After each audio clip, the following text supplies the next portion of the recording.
Agarwal, Director, Bikanerwala Foods Private Limited. Mrs. Mili Chadha, HR and Administrative Director at SOKM.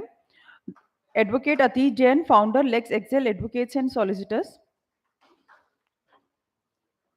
Ms. Shruti Swarup, Founder. I'll manage.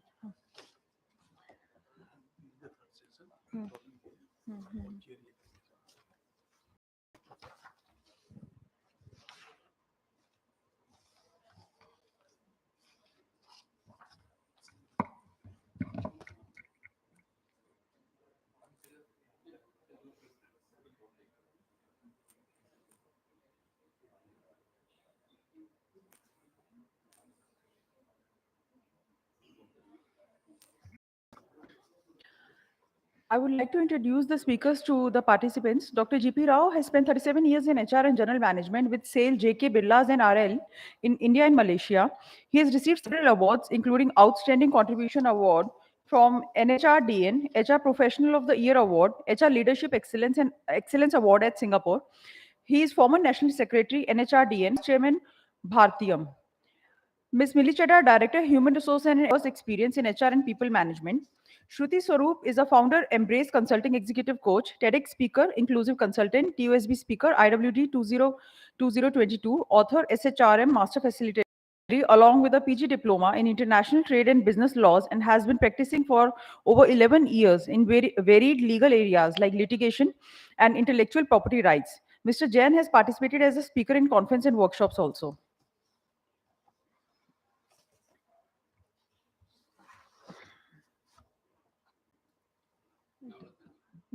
Mr. Navratan Agarwal is Director of Bikanerwala Foods Limited. I would like to invite Mr. Navratan Agarwal to come and speak here. Okay.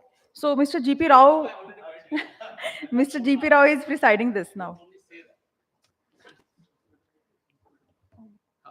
Thank you. Thank you much. Namaskar. My name is G.P. Rao. I was invited as speaker. Then I said I should chair the session today. So I don't know what I'm supposed to do. I can't speak in English for a longer time, so I tend to speak in Hindi. So I'm taking your permission. Is that all right? Hindi is all right. Sir, अंग्रेजी में बहुत समय तक बोल नहीं पाता हूँ. I'm from a small village in Orissa. Never studied. So private schooling. So afternoon sessions are difficult. And that too, कोई भी चीज हमारा वेलफेयर के बारे में बात होती है ना, उसका इंपॉर्टेंस कम हो जाता है. दूसरे के बारे में बहुत इच्छा है. These are all about employees, people like us. We're all part of different organizations. अपना भला के बारे में बात होगा भी. हाँ. So लेकिन आफ्टरनून सेशन में ये भला के बारे में बात जो होता है, तो इसको एक प्रवचन समझते लोग. अरे अपने के बारे में बात करना कोई प्रवचन थोड़ी है. ये एक व्यवहार के बात करते हैं. व्यवहार से तो व्यापार बनता है ना. क्या व्यवहार के बारे में बात नहीं करेंगे? खाली व्यापार व्यापार होगा. हम बोलते हैं यार व्यवहार के बारे में बात होना चाहिए. लेकिन क्या होता है प्रवचन में? प्रवचक इंपॉर्टेंट होता है, वाचक. प्रवचन भी इंपॉर्टेंट होता है, वचन. अब हम बोल सकते हैं पूरा समय आप श्रोता रहो, क्योंकि प्रवचन में एक रिस्क है. There are 4 other categories. श्रोता का अलावा 4 ऑप्शन है आपके लिए. सेकंड ऑप्शन होता है प्रवचन समारोह में आप सोता है ये बोल हो सकते हैं. हाँ, आपका इच्छा है और आपको हम जगा दे, आप हमको उल्टा बोलेंगे मैं तो ध्यान से सुन रहा था. हाँ, उल्टा सुना भी सकते हैं. एक थर्ड हो सकता है, हम तो मध्य प्रदेश में बहुत दिन काम किया माइंस प्लांट में. वहां पे प्रवचन समारोह में आके वो सरोता लेके बीटल नट काटते हैं, सुपारी काटते हैं. हाँ, हम तो उनको बोल दिया सरोता है वो. हाँ, ये प्रवचन सुन नहीं रहा, वो सरोता काट रहा है 1 किलो.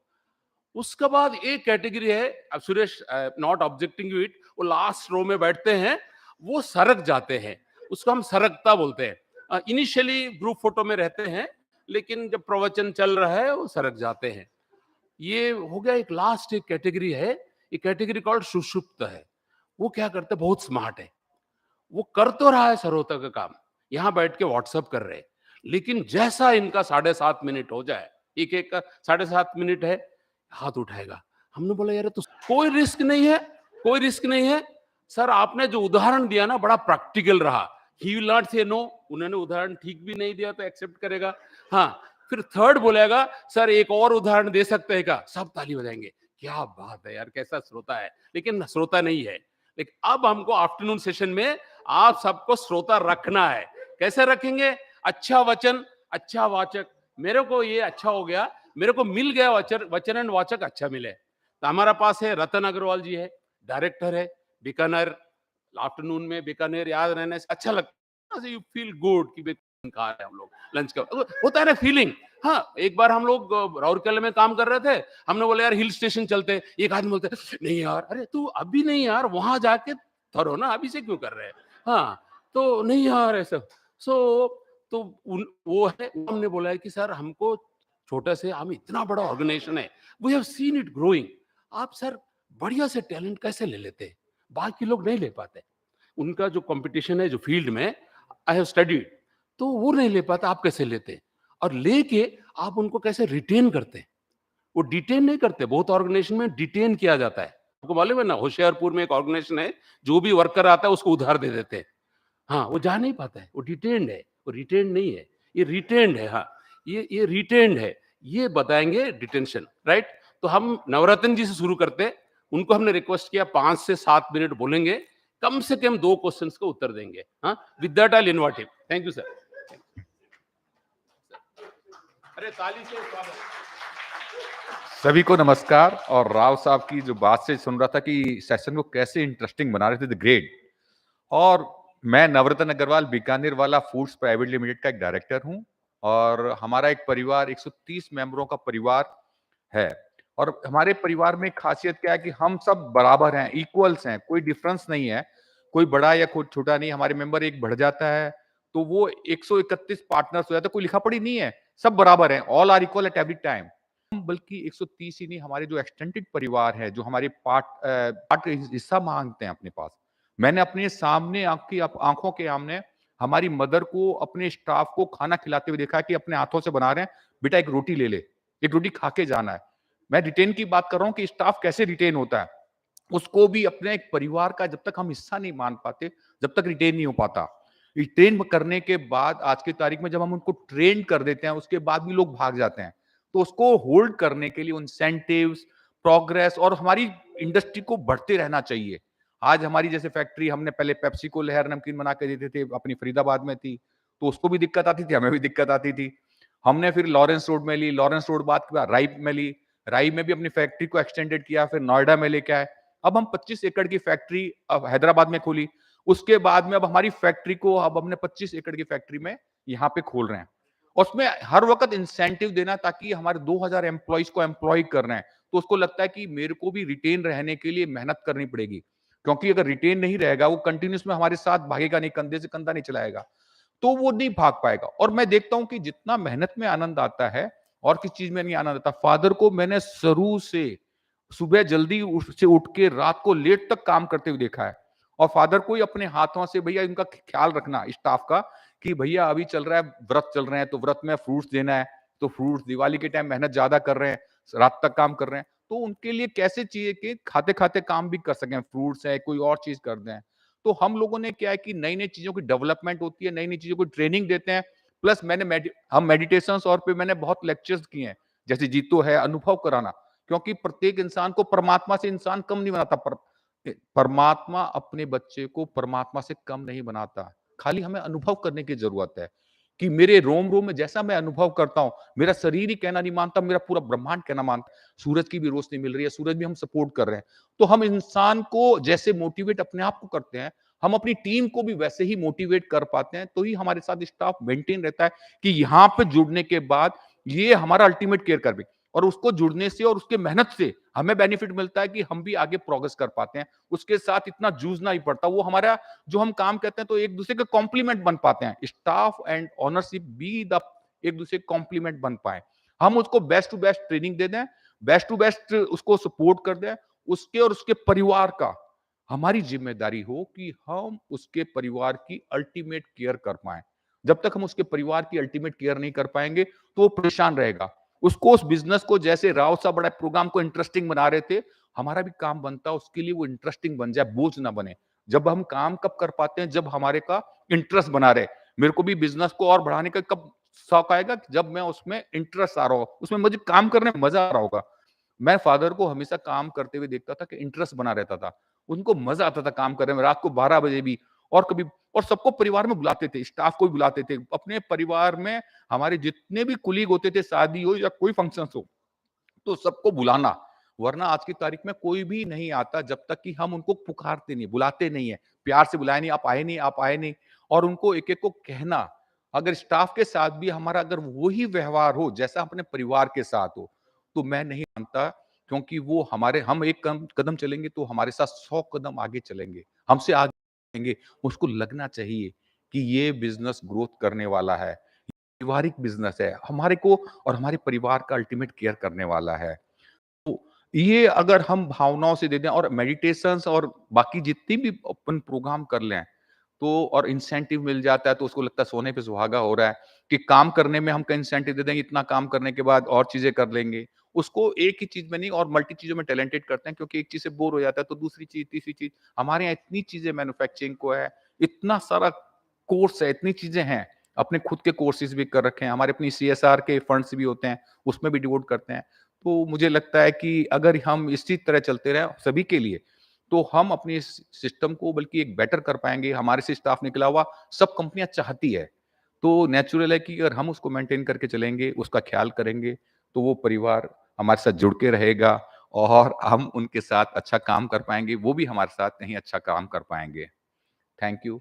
राव साहब और दीनदयाल जी का जो फ़ोन आया और आप लोगों ने जो मुझे कहा, इस पे घंटों-घंटों बातचीत की जा सकती है। इन्होंने मुझे 7 मिनट कहा, मुझे लगता है 7 मिनट हो गए हैं पूरा, और बोलना चाहें तो इस पे बहुत कुछ बोल सकते हैं। हमारा भी काम है, आपको और 3 मिनट रिटेन करना है। अच्छा, ठीक है। Any questions to him? See, the way he talked about how they take care of their employees, care, the family touch, no? And fun at work. No? बिल्कुल हाँ, कोई भी क्वेश्चन किसी का हो तो पूछिएगा। हमारे पास माइक है, उधर उनको दे देना, हम कम माइक से चला लें काम। उधर दो। यहाँ पे माइक रखिए सर। नहीं। Any question, anybody, sir, please. किसी को क्वेश्चन है, सुझाव है, आओ बेटा। ये तो आप वो करियर काउंसलिंग वाले हैं ना? हाँ, अच्छा काम करते हैं आप, बताओ। क्वेश्चन पूछो sir. Thank you so much sir.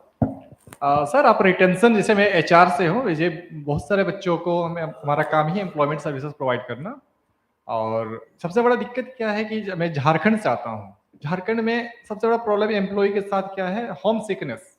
Retention तो बहुत अच्छी बात है, लेकिन होम सिकनेस जो है वो आना ही नहीं चाहते। इसके लिए क्या सोल्यूशन? अनमोल, मुझे मालूम है आपके यहाँ आने के बाद तो जाना नहीं चाहेंगे, बट वो आ नहीं रहे, तो उनको कैसे इंस्पायर करें कि वो वहां से आए, क्योंकि वहां पे अपॉर्चुनिटी नहीं है। ये बहुत अच्छा पॉइंट है। हाँ, बिल्कुल अट्रैक्ट करने के लिए भी क्या है कि उसको लगता है कि मेरे पास वहाँ पे बहुत बड़ी अपॉर्च्युनिटीज़ हैं। पहले तो नहीं आना चाहता, लेकिन जब दिखता है कि वहाँ पे मेरे जीवन को मैं कुछ श्रेष्ठ बदलने में, क्योंकि आदमी पहले नहीं आ पाता, स्टाफ दूसरा जो पहले स्टाफ गया है, जब उसको लगता है कि वहाँ पे पहले बहुत बड़ी फैसिलिटीज़ है, मेरा जीवन चेंज हो गया, मेरा ही नहीं मेरे परिवार का जीवन चेंज हो गया, तो 100% वो स्टाफ जाएगा। उसको जब तक लगेगा नहीं कि वहाँ पे जाके मैं अपना टाइम किल करूँगा, मजबूरी है। अभी मैंने कहा था उसको उस काम के प्रति इंटरेस्ट क्रिएट होना चाहिए। अगर उसको वहाँ पे इंटरेस्ट क्रिएट हो पाया, इंटरेस्ट क्रिएट करवा पाए हम किसी प्रकार से, जैसे आप करियर की ट्रेनिंग देते हैं, तो उसको वहाँ के बारे में खूबसूरती बतानी पड़ेगी, उसके प्रेम के बारे में बताना पड़ेगा। वहाँ पे सीखने के लिए और तुम्हारे परिवार में तुम बहुत कुछ दे पाओगे। जब तक वो चीज़ें नहीं मालूम पड़ेगी, तब तक वो वहाँ पे नहीं जाएगा। और ज़रूरत है, ज़रूरी नहीं है हम एक बार कहें तो धारण कर ले। अपनी सराउंडिंग से ले रखी होती है, तो उसको लगता है कि वहीं पे मैग्नेट है, मेरे मैग्नेट है, वो निकल नहीं पाता। तो उसको तपना पड़ता है, उसको तपने से ही वो इंसान निकल पाता है। बिना तपे कोई इंसान नहीं बनता, उसके लिए मेहनत करनी पड़ती है, कड़ी मेहनत करनी पड़ती है। तो उसको जब लगता है कि उसको दिखाई जाती है, मोटिवेशनल चीज़ें दिखाई जाती है और वो हमारी कंपनी के बारे में देखेगा, हमारी कंपनी के एफर्ट्स देखेगा और चीज़ देखेगा, आएगा। वैसे ही जो कंपनी में जाना चाहता है, उस कंपनी को उसकी लिंक करना पड़ेगा कि उसमें मेरे को फ़ायदा है, तो 100% जाएगा।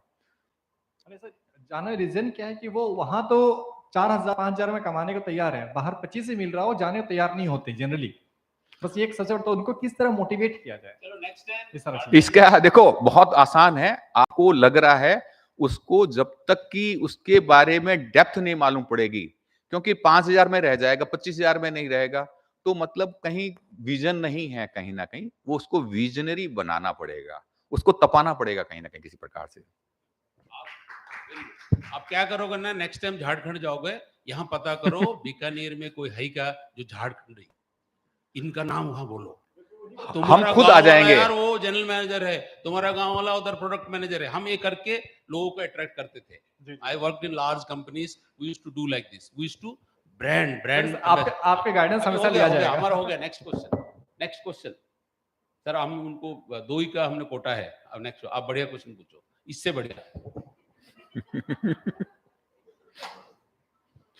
सर, मेरा नाम कपिल कुमार है और मैं national handicap finance development corporation से आया हूँ। सामाजिक न्याय मंत्रालय का एक हम दिव्यांगजनों के लिए काम करते हैं पूरे भारत में।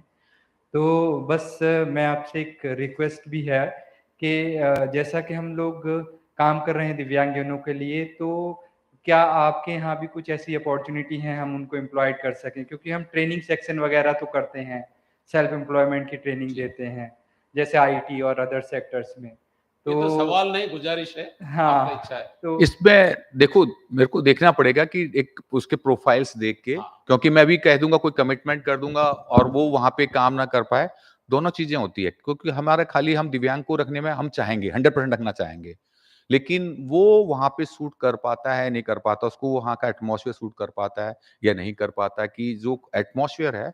और क्योंकि कई बार सुनने की जरूरत है, कई बार सूंघने की जरूरत है, कई चीजें हैं, प्रत्येक चीज में जरूरत होती है। और लेकिन उनके पास कुछ एक्स्ट्रा एबिलिटीज बहुत ज्यादा होती है। वो एक्स्ट्रा एबिलिटीज क्या हमारे प्रोफेशन में हमें सपोर्ट कर सकती है, ताकि वो उसके लिए पॉजिटिव उसको कॉम्प्लीमेंट कर पाए, किसी प्रकार से सपोर्ट कर पाए हम किसी प्रकार से। तो हमें बहुत खुशी होगी अगर कोई ऐसे डाटास होंगे जो हम कर पाए। तो मैं तहे दिल से मेरी गुजारिश होगी कि उसको आए और हम उनको, उसके परिवार को तहे दिल से सपोर्ट करना चाहेंगे, तहे दिल से। Thank you sir. Thank you sir, thank you sir. Thank you so much. Thank you, आप सबने जो ध्यान से सुना, मेरे को अनुभव किया, उसके लिए धन्यवाद। थैंक यू, और मुझे समय दिया उसके लिए भी धन्यवाद। Thank you so much.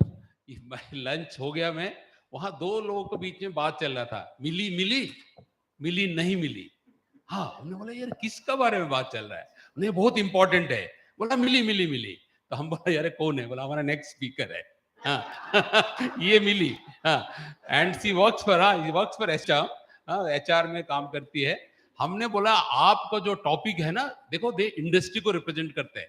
हम तो एक कंपनी 2 कंपनी कंसल्टिंग करते हैं ना, ये तो हजारों कंपनी का एचआर का बारे में बात होती है। She works with senior people there. तो उनका हमने बोला है कि आपको एक बढ़िया टॉपिक दिया जाए। वो बोलते हैं कि हर ऑर्गेनाइजेशन ग्रो करना चाहता है। ऑर्गेनाइजेशनल ग्रोथ, जब ग्रोथ होता है, एचआर के लिए कोई चैलेंज है ना, सब मजा ही है। अगर चैलेंज है, क्या चैलेंज है, उसको कैसे वो प्रॉब्लम्स को कैसे सुलझते हैं, कैसे डील करते हैं, वो 5 से 7 मिनट बताएगी, फिर 2 सवाल का जवाब देगी। ठीक है, थैंक यू। ताली से उनको स्वागत कीजिए। हाँ,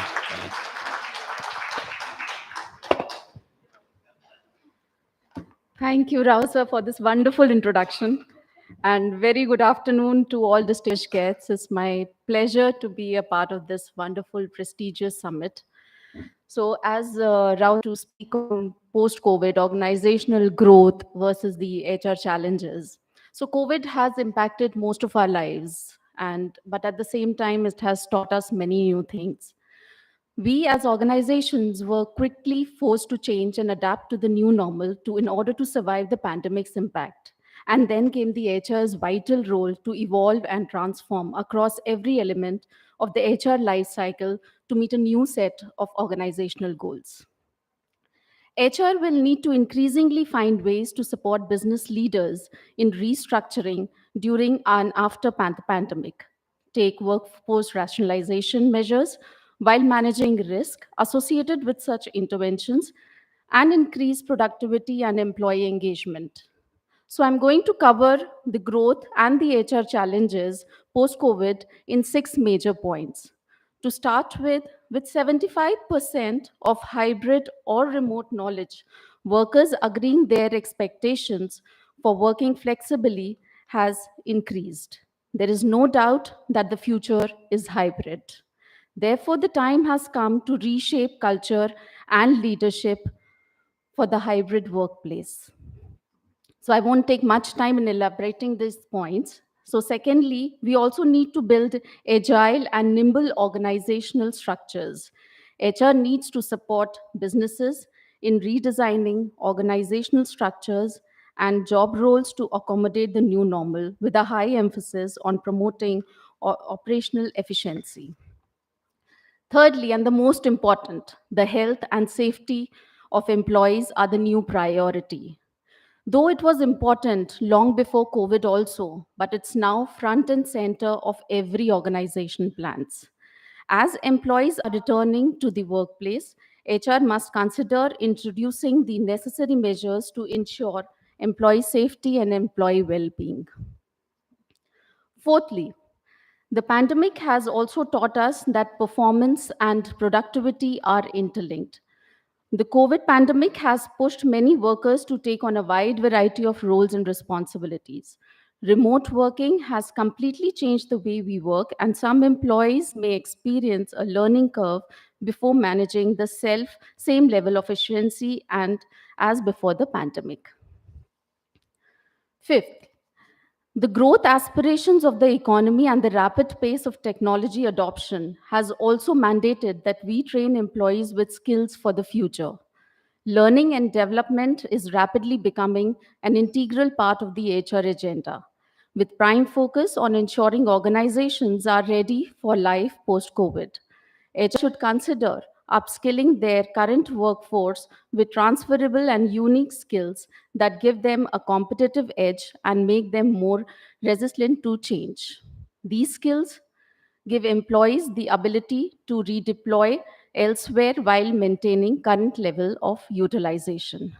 And lastly, digital transformation continues to accelerate across all sectors and industries, resulting in new jobs, new ways of working, and new business models, and at the same time has posed questions around the role of HR moving forward.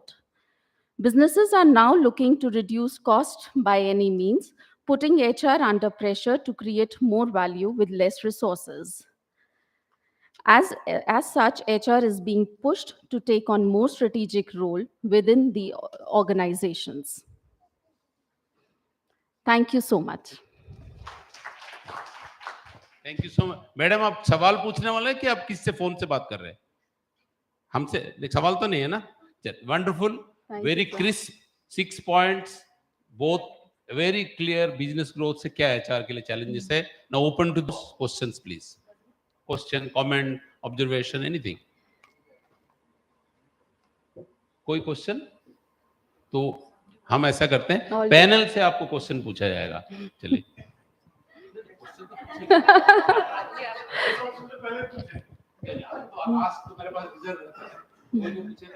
I think I have a question, Miri. And some great 6 points, I think. Very, very interesting. What, from your perspective, the last 2 years, I think, have been challenging for everybody. But from your perspective, what do you think is one big learning that you have had that you think can make it all sustainable, and something that Learning that I have is how to adapt the change and how rapidly we can adapt the change with the resources that are present. So this is, how we can do it, keeping the resources, because, I'll give you an example. When during the COVID, before COVID, ASOCHEM was all working from office. There was no work from home culture, and, the employees never had the laptops as well. So it was initially a very difficult phase to move on from office to work from home. But how we made a HR का change. बहुत सारे different as giving competencies की जरूरत आ गया अभी। Yes. According to you, what is the top most competency or a trait और HR को successful करेगा? So- one. So employee engagement, Employee. yes, how you take care of employees Wonderful. in terms of their wellness, in terms of their growth, in terms of their skills skilling. Absolutely. Let's clap for Millie. Thank you. Thank you. So we will move on to Shruti Swarup. She is a TEDx speaker. She worked in London, come back, took a break, started her own consulting. बात चल रहा था, she is doing, एक company में 800 लोगों का coaching की है। ऐसा मजाक थोड़ी है। हम एक दो की बात करते हैं, she is talking about hundreds through her team. Wonderful job she is doing. तो हम उनको रिक्वेस्ट किया है, जब हम विमेन की बात करते हैं, एचआर में तो आ ही जाते हैं, but are they growing there? Number 2, technology maximum number of people are there. आप अगर नंबर ऑफ एम्प्लॉइज देखेंगे व्हाइट कॉलर में, मैक्सिमम आईटी टेक्नोलॉजी में, वहां पे एचआर आते कि नहीं. सो दो पहलू है. एक है एचआर में तो आते हैं, ऊपर हायर एशेलॉन्स में पहुंचते कि नहीं, टेक्नोलॉजी में आने लगे कि नहीं, and what is the position. So these are the two things would look from Shruti. Yeah and she is a TEDx speaker, तो 7 मिनट का मजा होगा अभी. Very good afternoon to everybody. Um, I remember doing a session, a speaking session in the afternoon at some space, some client organization, and you start a session by saying, "What are your expectations?" And somebody in the session was like, "The only thing we want is whatever time you speak, we don't want to sleep because this is post lunch. That's the one thing everybody will do. We just want to sleep." I said, "Okay, that's like an insult to the speaker if you speak." Um, so when Rao sir started and he was talking about people, I think that's important.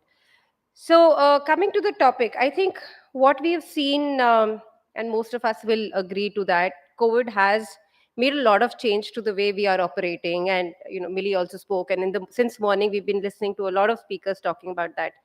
In the space of women, let me bring you some data. McKinsey had a report in 2020 that said that till up to 2020, the number of women who were growing across levels was systematically growing. So, from 15 to 20 to 27, so on and so forth. It was a pretty good percentage increase.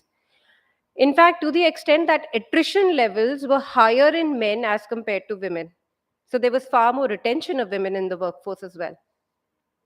What happened, and all of us know that, is that the number of women in the workforce, thanks to COVID and gender roles, actually came down across levels, and specifically in three different categories. One was working mothers, second was senior level women, and the third was complete minority or dual minority. So, when you're talking about global, so black women or women who are doubly in minority. Um, that is one set of data. The other set of data, when we are talking about technology, and it's very interesting, you must listen to these both datas. The second is that overall, globally, India is doing the best in terms of having women in STEM. 43% women join the educational part of technology. Despite that, only 18% get into employment. And it's an amazing data, and it's worth thinking about. What are we doing? When I go to organizations and we speak about women in the workforce, and I do a significant number of workshops with women, getting women into the workforce, there's few trends that we've seen. The number of women who join the workforce are significantly higher, but the number of women who are at the top, obviously there's a pyramid and everything else, but there is a proper skew that happens in the middle management because women are not able to, or organizations are not able to deal with the dual responsibilities of the fact that women get with them as they get married and they have children, and we all know that. I think that's not news for anybody here.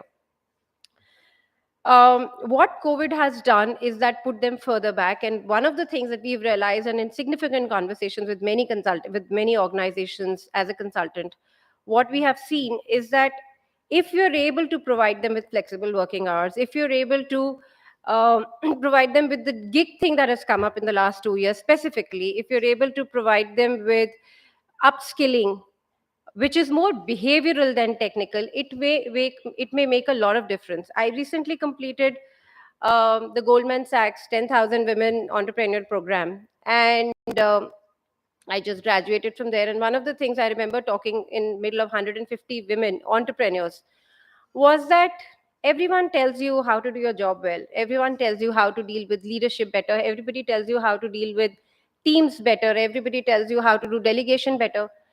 Can someone just tell us how to deal with the pressure that comes of home and work and patriarchy and expectations? Nobody does that. And it's very interesting. Can we, and we have, a lot of senior people here, lot of people here from various organizations which are really out there. I'm saying, can we just spend some time doing that?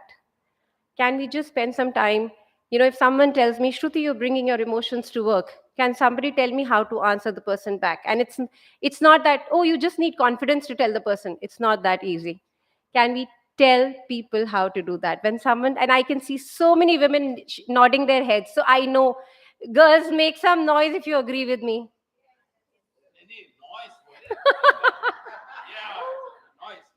See, so I hear some men as well, so thank you so much.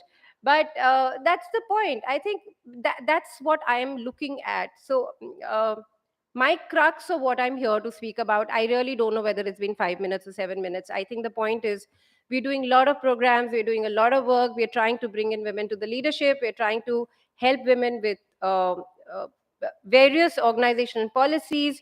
We are doing three-way things: change the policies, change the way men look at women, change the way organizations look at women, change the way women look at themselves.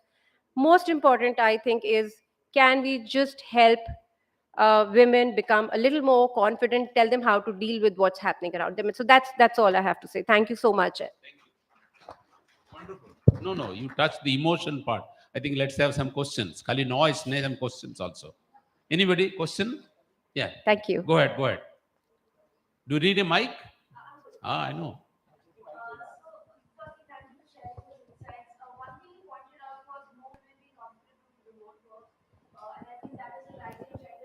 Yes. Thank you. I see the same trend happening with Gen Z and Gen Alpha. Do you think workplaces also should start becoming more flexible with respect to just accepting remote work and this entire gig economy rising? So, can we see that being more of the norm and culture, since, let's say, in the US, about 50% of the workforce will be freelancers? Will more corporations in India start taking this up? It should. We have seen a change in the last 2 years. And you're very right. Globally, we do see a lot of freelancers and contractors working. In India, we are noticing a change, and I'm hoping that the numbers will increase. Having said that, let me also tell you, in the last 2 weeks, the number of CHROs I've met and I'm sure any of those who are hearing me are going to kill me for this, but the number of CHROs I've met who've told me, Shruti, everything is over. We've done everything for the last 2 years. Now world has come back. Let everybody come back to work. We are done with doing gig. So I've heard that as well, but I really hope change comes in. Second question. Yes, sir. Sir, you want a mic, sir? Mic? NBCC doesn't take.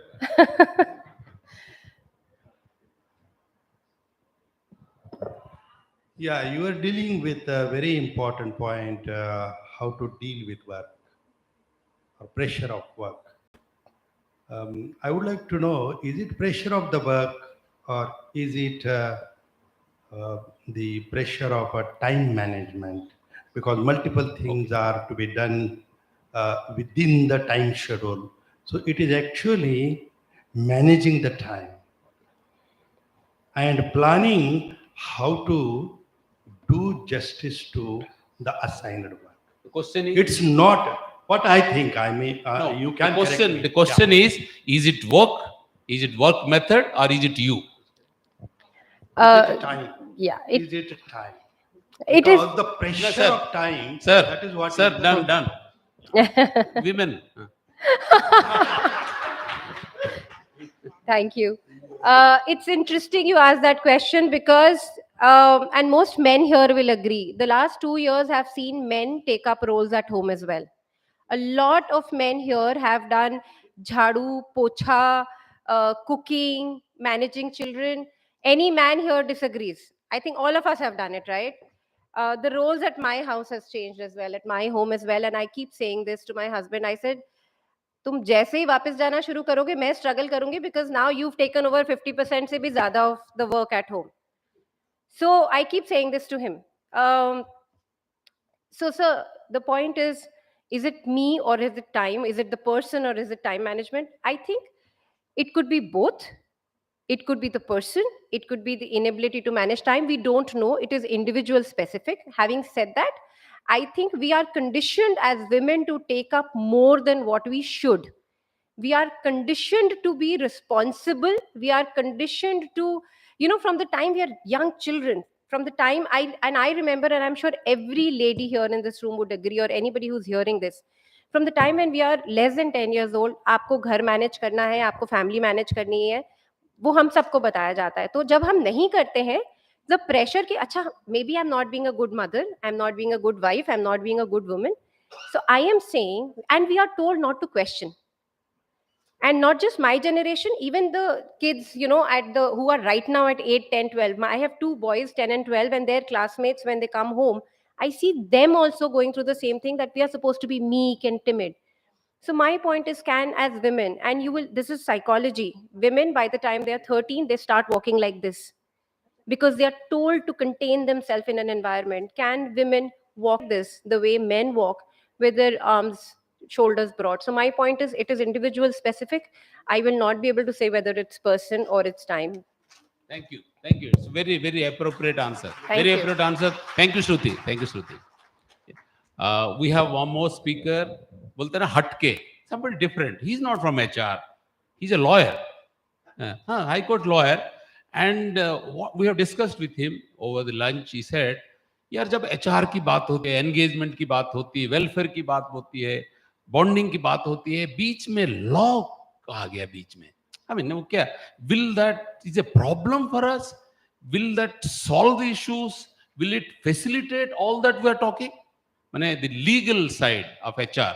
तो वो अपना, he said he will say 5 minutes. I said 5 to 7 minutes. He can talk and take a question. Atiti Jain. Thank you. Welcome him. Thank you, Rao sir, for the wonderful introduction. Respected dignitaries, my participants here and the organizers, thank you very much for calling me today. Give me the opportunity to share my thoughts on the topic. So HR management, as we know, includes a vast area and is linked with each department of a company, and also covers a part of the external team, so involved in the day-to-day affairs of the company. Legal amongst them is one of the primary and one of the most important area, which works in tandem with HR, and success or failure of a company, I'll say, to a great aspect, largely depends on the ability to both of them working together. Why I say that, I'll explain detail later. So most commonly what happens is that the HR team is responsible for creating all the offer letters, employment letters, terms, policies, number of policies running together, be it your leave policy, your other policies. And unfortunately, most of the management, most of the times thinks then the HR is the one person to do it themselves without having the need to have it go through with the legal team. And sometimes it backfires very badly. So that's one area we generally tend to try and discuss with the HR, that although you might be having a great exposure in preparing those policy as per the company needs, but the legal impact per se of that, and which would come couple of years later when something falls apart or some issue arises, and it would be untreatable at that time, because things would be in black and white at that time. So for that purpose, not dealing with the available formats or the online sources, so drafting with proper legal inputs in black and white, clearly defining each thing, is actually the need of the hour, and post COVID it has increased manifold. So what happens is that most of the time these policies might be non-compliant to the laws, or certain contradictory parts with the other policies, or small ignorance which could be held in these, which definitely could be avoided at the early stage. So in today's world, especially after the post-COVID, working scenario has changed drastically, with the virtual work being implemented radically. However, with it comes a bunch of fresh, unseen challenges for the company and the HR also. So for example, for creating a implementation of fresh agreements and policies in line with the new way of work. So in new way of work, we say about, as the companies are still struggling to an extent, I'll say, for working offline or online or a hybrid model. We don't know how the future would come out, but a lot of employees still want to work from online mode, work from home. It's easier, it's comfortable, they don't have to travel. For instance, we as lawyers, during the COVID, most of the courts were either closed, or when it opened, it was a virtual. So instead of waiting there from 10 a.m. in the morning and till 4 a.m. in the 4 p.m. in the court, it was much easier. You simply go at instead of running at 8:30 in the morning, we used to simply reach at 9:45 at the office, open our different laptop systems, and simply log in different courts. And you're waiting whenever the matter comes, you'll simply say. Most of the times, the dates were being given, nothing much was going on due to the COVID guidelines being given. My personal experience, the moment the courts opened, first day I went to a court, I traveled 1.5 hours to reach the court. I found out the judge is on leave. Next day I went to another court. I found out the judge has, been quarantined for COVID. Again, you have to travel back. So it's most disgusting for us also. The employees are also facing a similar dilemma. They are in a comfort zone altogether, sitting there, working from home. Most of them frustrated. घर का झाड़ू पोछा लगाते लगाते आदमी थक चुका है. ठीक है, जाने दो ऑफिस, जाने दो. Most of them saying, but again, coming to the office, facing different challenges altogether. So with that said, HR also has been facing a couple of challenges with that part. So one of the major issues being faced currently includes the virtual hiring terms. Keeping a tab on the dual employments, if the employee is working online in different modes and different companies, or validity of digital documents or digital signatures of the employees if it has been agreements have been signed digitally. Implications with the labor laws, because the laws are still developing over the period of time on that part. There are certain things which have developed, but the laws are still not being upgraded on that part. And the compliances, yes, that becomes a major issue. Market is already full of cases of offer shopping. People tend to take 4 offers, and the last date of joining, they would simply take up one job and refuse the rest of them. And the HR team is again burdened with starting afresh of finding the right candidate. So the solution to all those problems is actually simple and lies in laying down the things clearly defined in agreements, black and white, and policies also for that purpose. For example, employment agreement should define the notice period, all very clearly it had to be, the type of information that is considered confidential, employees' responsibility not to misuse or store such informations without the prior written consent of the company. So, most of the companies don't have such policies on the confidential information. The moment this virtual came, every company has been struggling with the confidentiality issues. Most of them, I said. And rights over their intellectual property rights. So if a employee has developed certain things for the company, be it on trademarks, patents, copyrights, who owns the IPR that creates? So no agreement, no policies clearly defining those terms ultimately has a bad effect or loss for the company itself, not for the employee mostly.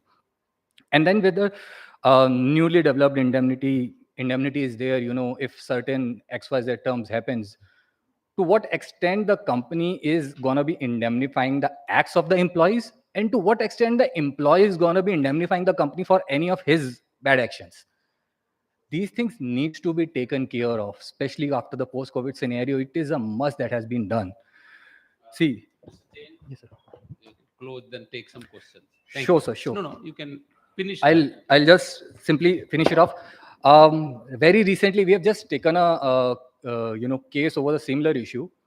I'll just briefly run through. So what happened is our client had certain employees and they developed a software platform over 10 years of their hard work. Their employees simply copied it, launched their own product while during the employment within 3 months and left the jobs. Client filed the cases, everything, but unfortunately their NDAs were signed after leaving the employment.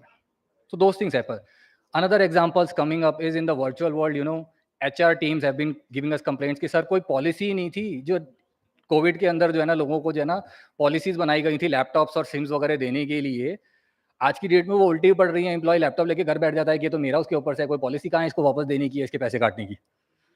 So those challenges needs, there is a huge requirement ki HR and legal has to be working in tandem.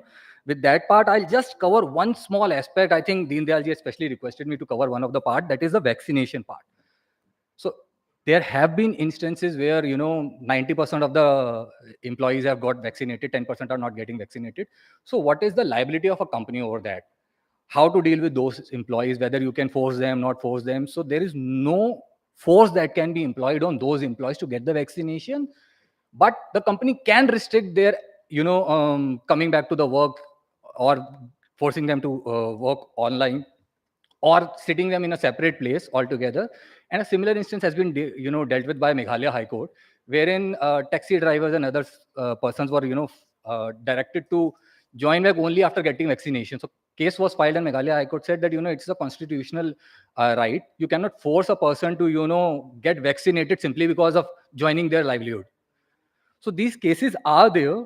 Unfortunately, we are running out of time, would not be going on much details on that part. But this vaccination point is again an issue we're still dealing with most of the companies. कैसे बुलाएं यार? बाकी लोग जो vaccinated हो चुके हैं वो कहते हैं हम इनके साथ नहीं बैठेंगे जो vaccinated नहीं हुए, क्या करें उसके ऊपर? Couple of issues still struggling. We'll fortunately again get back. We'll take individual questions. I think that would be. I think thank you so much. Any questions to Aditi Jain? Yeah. नहीं बच्चे लोग mic नहीं. आप बोलिए आप बोलिए. We should record everything and share with our employees. But what I have seen in my experience is that whenever even making a single change in a policy, the people are not acceptable. They don't accept it easily. So when doing things on a black and white, making agreements, making them sign every single page of that agreement, they feel like company is not trusting us, and they develop this trust issues with the company. Okay. So is our employees educated enough, or are they acceptable enough to accept this black and white thing? See, And if not, how can we do that basically? I was about to cover this. If we have cut short a part on that part. Okay. So I think most of you would know कि अगर जैसे GST apply करते हैं तो GST की कुछ compliance होती है कि आपको ऑफिस के बाहर में एक नेम प्लेट लगानी पड़ती है, GST का नंबर, कंपनी का नाम.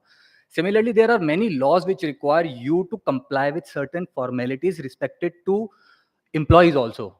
So any policy you make legally has to be communicated to the employee. So for that purpose, mostly mass email communications are given to the employees. At the same time, certain companies to an extent are following the practice where they are taking inputs from the employees. So like all draft acts that are coming up, similarly, the company launches a draft of the policy, circulates it, and then opens it for a certain period of time for taking the inputs from the employees. So any objections, any issues from the employees are welcome, and accordingly, the management decides to what extent it has to be amended or not. So ultimately, it's a management call. You can't actually go and कि जिस सारे employees की जो है ना हाँ लेके ही करेंगे, the company would not be able to work. But yes, some major points needs to be. That's depend upon a company to company again. Well said. And next question, please. Yes, sir. Raju ji आप mic लीजिए, नहीं आपकी आवाज बुलंद है उसकी, बोलिए. सवाल पूछिएगा sir. Good evening, everybody. My name is Raju Narula. I have just small suggestion. Like central government is having Indian Official Secret Act 1923 for the government employees. Now post COVID scenario, as sir has also told, we have to be future ready. We should have a confidentiality agreement for working in office and separate confidentiality agreement for work from home, as discussed for the full day. So this type of legal document can be prepared under your guidance. Sir, in fact, sir, agreed on that part. Thank you, sir. Clap. Very good suggestion, and he has agreed. Yeah. Sir वो सोच रहे कि फिर जवाब क्यों देना, agree कर लो ना, खत्म करो. हाँ. So sir, you discussed a bit about the vaccination policy. Pardon, I can't hear you. Can you be? Yeah, is it better? Yeah. Okay. Yeah, you discussed something about the vaccination policy. So creating a policy wherein people are not supposed to come to the office till they are vaccinated is good enough. But will that not be misused to stay at home and work from home? No. I never said you can't create that policy. It's gonna be illegal. The only authority that the company has is that they can stay the employees that ठीक है जब vaccinated नहीं हो. So for the safety of the other employees, to the maximum extent we will try.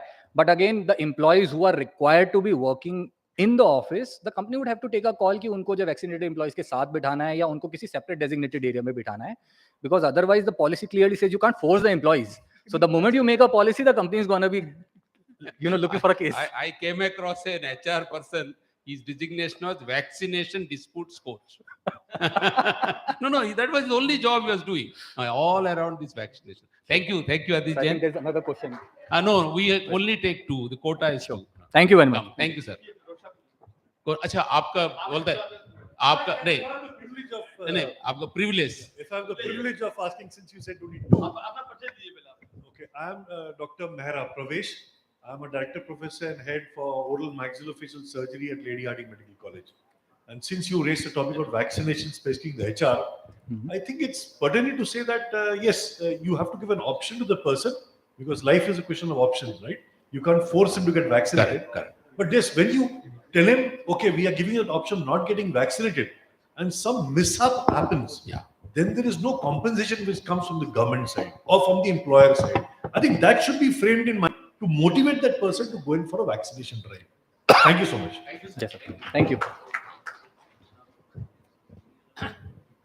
Thank you so much. Actually, I was supposed to speak on a topic called innovations in wellness and culture. So since I became a moderator, I'm stopping. But in one line, more important is the culture than the wellness policies or practices. I am consulting a company which is a 5-day week. And they wanted everybody to come on a Saturday and go through wellness tests. And on Sunday, they have to attend a meditation program and yoga program. And the wives association said, "बहुत हो गया, हम खुश हैं, हमको ये सब नहीं चाहिए." No, and because you said culture is important. See, you can do practices, you can do policies. Ultimately, it's the culture. Dr. Uday Parikh said 50 years ago, if the culture is right, progress is guaranteed. Practices are important, policies are important. We should. So whenever we talk about wellness, we're doing a big program in Chennai. We are spending more time on creating a wellness culture. Then the wellness policies will follow, wellness practices will follow, rewards will follow. So that's it. So now the 4 speakers will give a joint felicitation to them. Joint कैसे होता है? सबको मिलके एक ही बार ताली बजाना, all 4 speakers के लिए. कैसे ताली? नहीं. कैसे ताली बजाएंगे? So it is a wellness tali. The tali is a wellness tali. The tali has to be better than your neighbor. And what is measure? There should be measure, no? What is better? Longer, louder, and faster. Longer, louder, faster than your neighbor. Tali for these 4 people.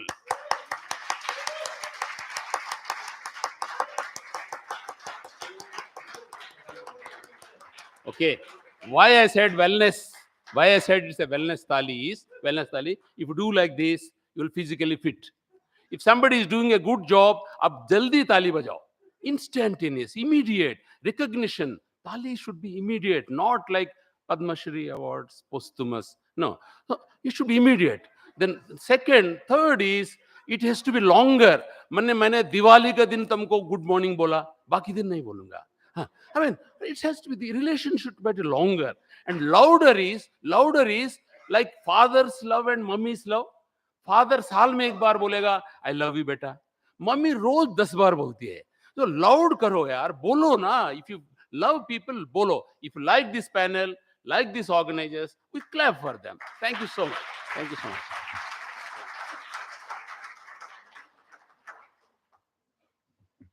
Thank you all the esteemed speakers for sharing your wisdom, and special thanks to Mr. GP Rao for presiding this session in an amazing manner. Now, I would like to call Akriti Gupta, founder of Bugatti Chocolates, to felicitate Mrs. Millie Chadda.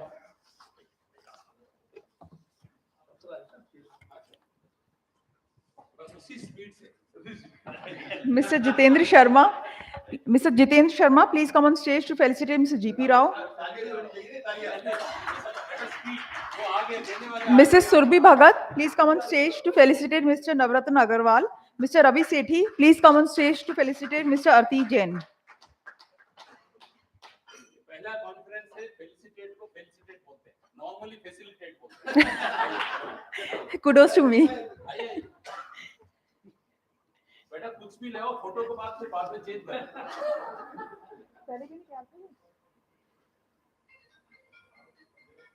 ऐसे हम करते हैं conference. It's all family.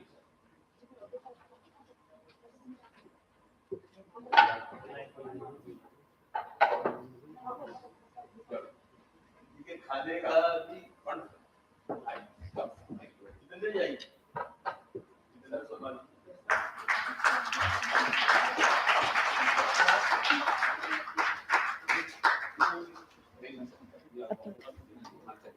बेटा यार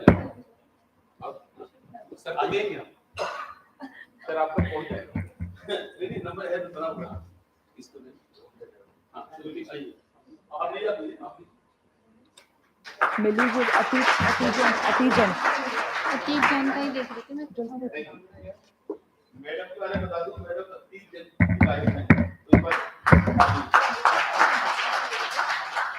and बहुत बढ़िया तभी जा एनजीओ चला हां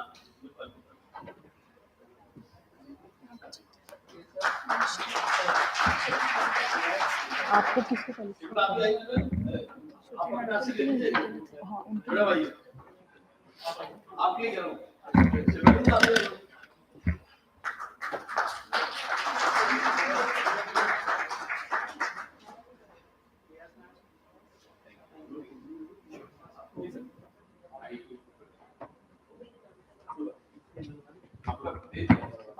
अरे मैडम आइए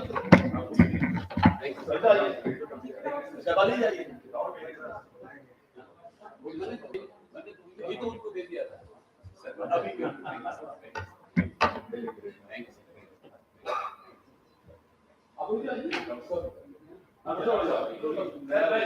देखिए ये ग्रेट ऑनर मैंने आप आए बिना नहीं हुआ श्रुति जी का आइए इधर आइए अलवी की हमारी सर यू ही है आइए सर राइट रुको आइए रुको हमारे अरे आप फोटो बोल रहे हैं सामने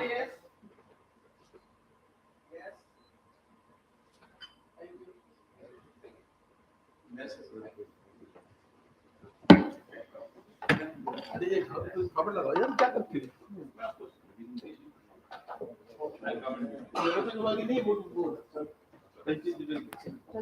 बैग 2 बजे तो मैं क्या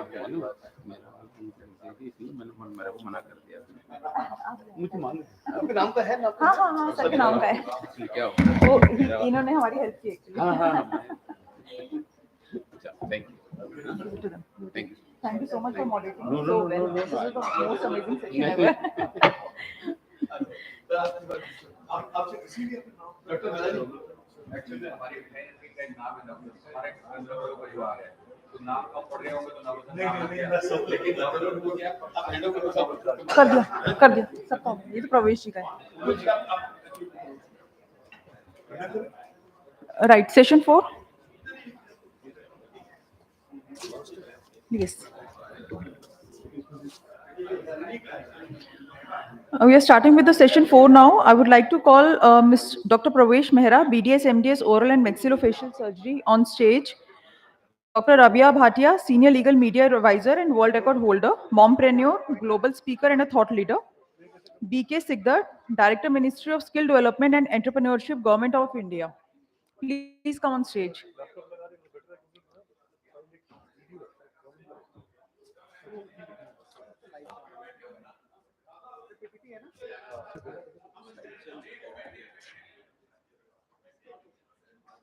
Dr. Pravesh Mehra.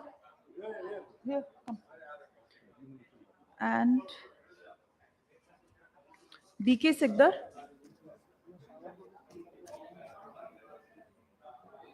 Okay.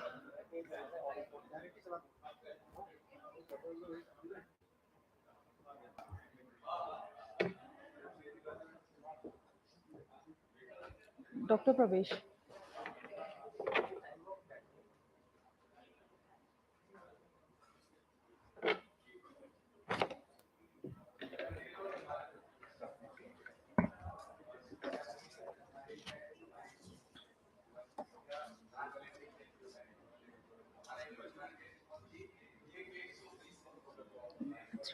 Dr. Pravesh Mehra, he's MDS, MBA, FIMSA, sorry, Director Professor, Oral Maxillofacial Surgery and HOD Dental Oral Surgery. Yeah, Mr. Ved Prakash Mahavarji, ex-chairman and board of governors, IIM Rohtak. Please come on stage.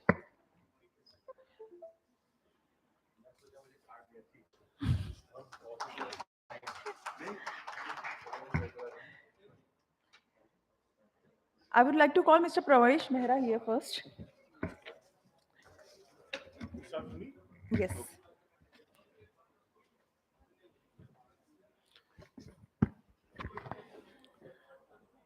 Can we have these slides, sir? Yeah. So good afternoon to everybody here, and I'm the odd one out, being from the health sector compared to everybody else who's either from the law or the industry or CAs who are here around to present it. I'll be presenting on human resource management, the post-COVID challenges and the way forward, what is there for the health sector to it. As we all know, before I get into it, I think I would like to congratulate the team of CSR Research Foundation and the founder president of the CSR Research Foundation, Mr. Deendayal Agarwal, and the team for inviting us over and having an excellent hospitality for the function that we've carried out here. So we all know about objectives of HR. I don't need to go into it. It's basically defined as societal, the organizational goal, the objectives, the functional objectives, and the personal objectives that might be for a person, for his development, or for the matter of his personal self. In the healthcare sector, the pandemic has revealed that the fragility and the vulnerability and the unique dangers of working in the healthcare setting, we all know about that. Since patients are there and healthcare people cannot say no to provide treatment to a patients, especially patients who suffered from COVID. And that was the real challenge that time that we came across. And the challenge continues. You see, COVID might be on a decline, but it's not gone from the earth, mind you. It might come back again. And what health sector says, you have a COVID today, tomorrow you might have some other form of virus coming in. Because till now, the scientific community has no treatment or no cure for any virus, whether it is a simple influenza virus or a destructive COVID SARS-2 virus that is there.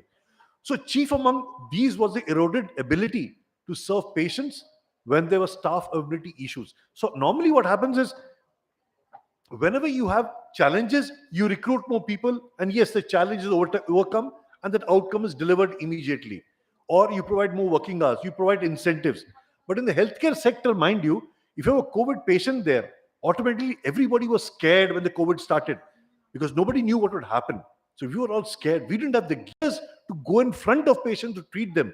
And that is why, if you remember, we'll come to it, that the lockdown happened. So during the lockdown, we had systems in place. We had infrastructure, or the PPEs, that is a personal protective equipment bought by the government to supply us so that we were armed to deal with patient care at that moment of time. So we all know about the terms we routinely use that time: the lockdown, the quarantine, the self-isolation, the personal protective equipment, and social distancing. But mind you, as I said, these terms are very relevant.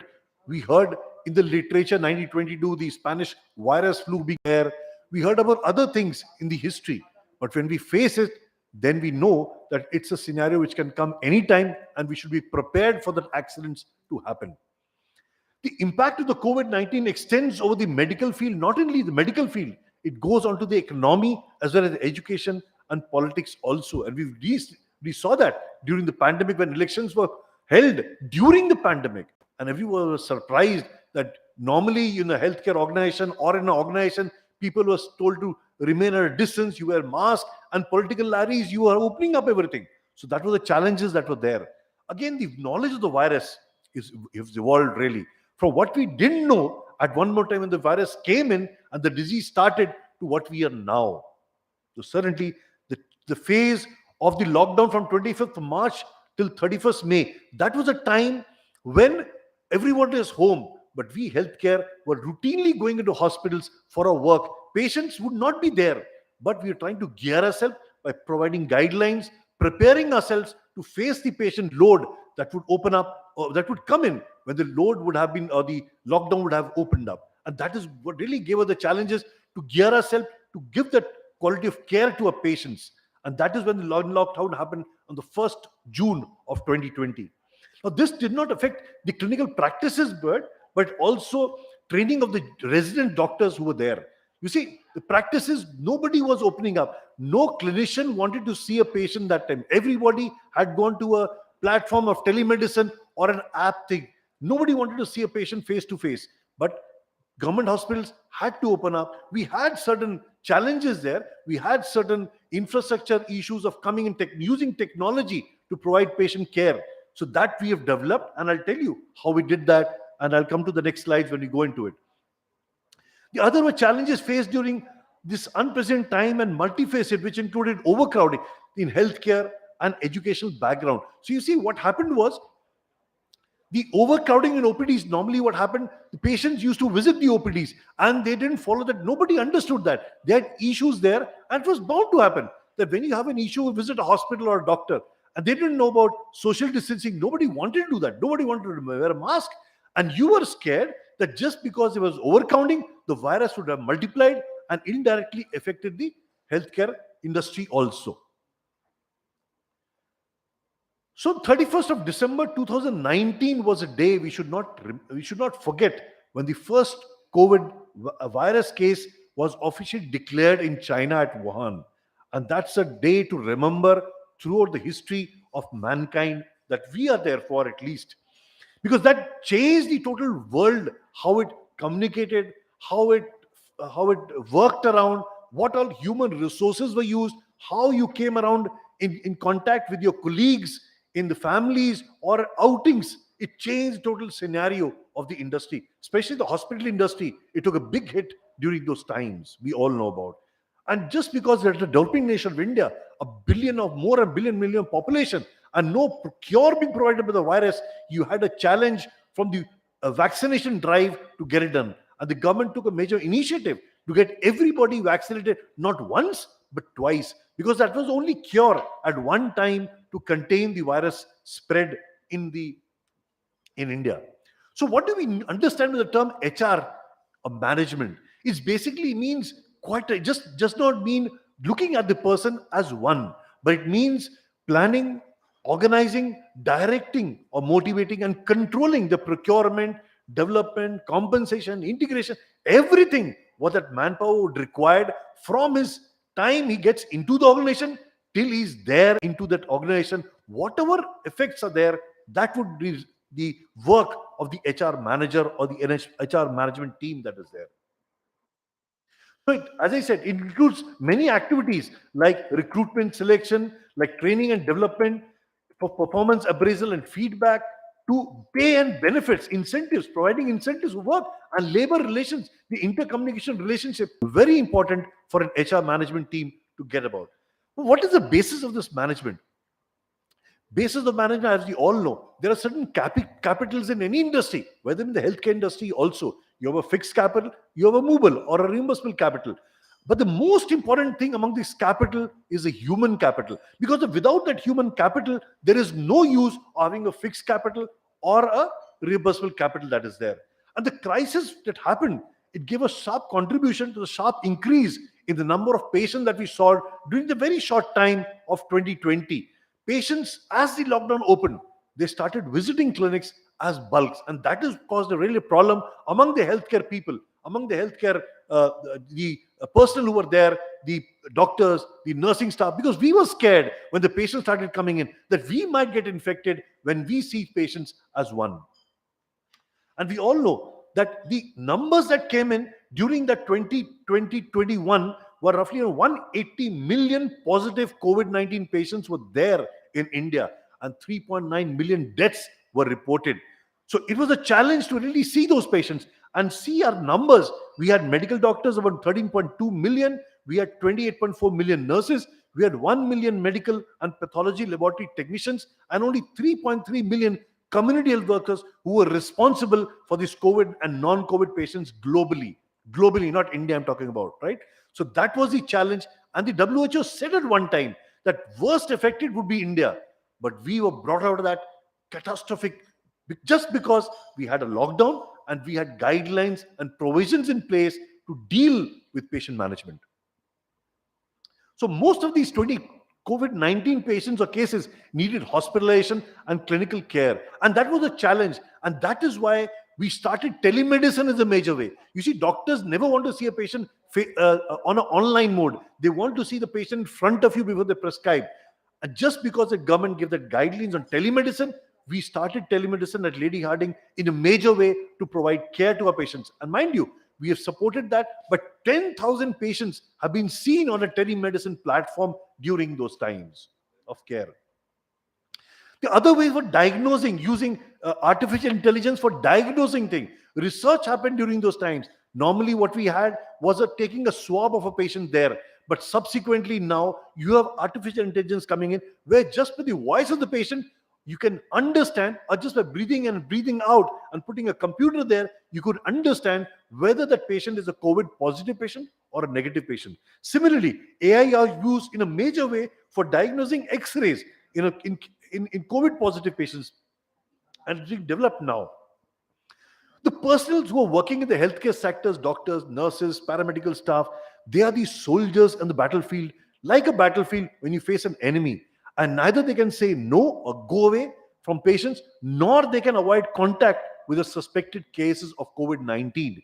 So that was a major thing to arm them. They don't require guns. What they require was basically gears that we called as personal protective equipment to save themselves from the virus of the infected patients. And these healthcare personnel had tremendous physical and mental stress. You mind you, the mental stress that goes in when you see a patient and you get a report that is COVID positive patient I've seen today, I might get positive, and going back home might be infect my parents, old age parents, I infect my wife, I infect my children, and I don't know where it goes around.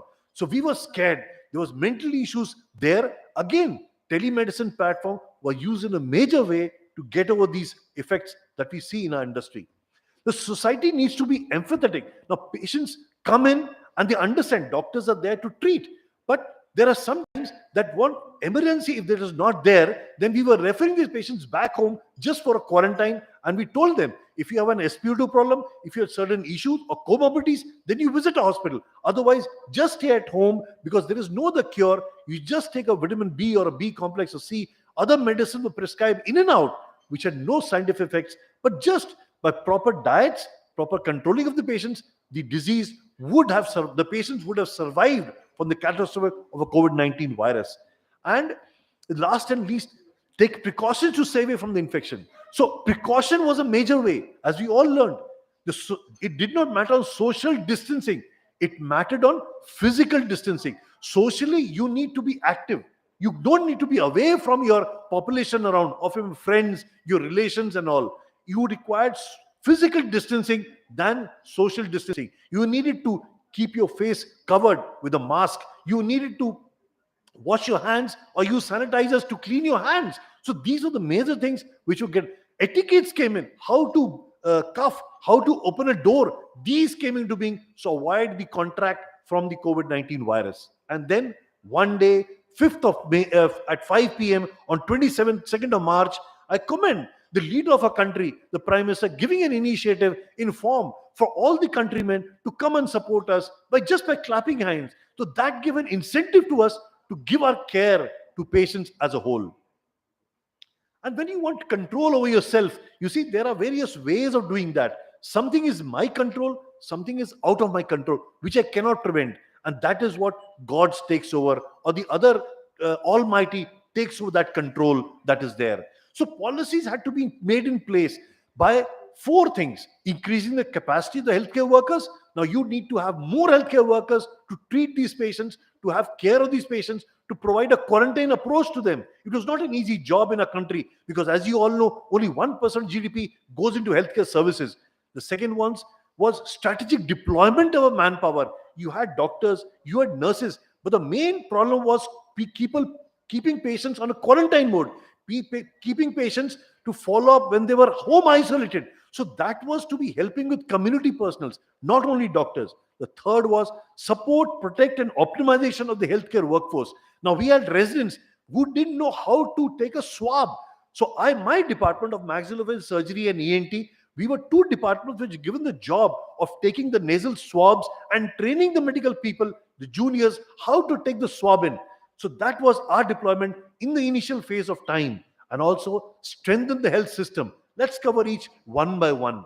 So as I said, increasing the workforce means you have to increase your population of both the doctors, the paramedical, nursing staff, to provide care which is effective, which is efficient, and which is sustainable in the term of at least 6 months to 1 year during the COVID times. And these need to be assessed and deployed. A strategy should be there, because you need to provide contact tracing, surgical of deaths happening, how to keep them in bags and dispose them of, how to provide mass vaccinations to people, especially in the first part of the phase, how the vaccination started. Now, yesterday I was going through we have already covered a major population of the country through the first dose, and almost the second dose is there also. People are getting the booster dose itself, and this should be the norms in our country globally for times to come. You see the data of the states. Every state from more than 50% has been covered now with vaccination, because that is the only cure we have for a disease which has no cure otherwise till now. Adverse reactions that we talked about, yes, they have been reported, but from vaccination side, till now, there is nothing as evidence proved that the vaccine is causing any deaths. It is not there, except for one case that has been reported with the government of India. There is no other case of vaccine has caused any death in the population. So as I said, deployment of persons, equipment, one patient or other. So we had residents there. So that time, there were very few OT cases that were operating in the cold. We had stopped all surgeries which are cold cases or chronic cases. Emergency, yes, you are operating. So all our manpower was being deployed for patient care of COVID who were admitted as a quarantine, whether in the hospital or in centers which only without any comorbidity the patients were admitted for quarantine. So we need to deploy them on a strategic mode. You need to provide them services there. As I said, whether it be sampling for nasopharyngeal swab or for the other matter, providing treatment care for these patients.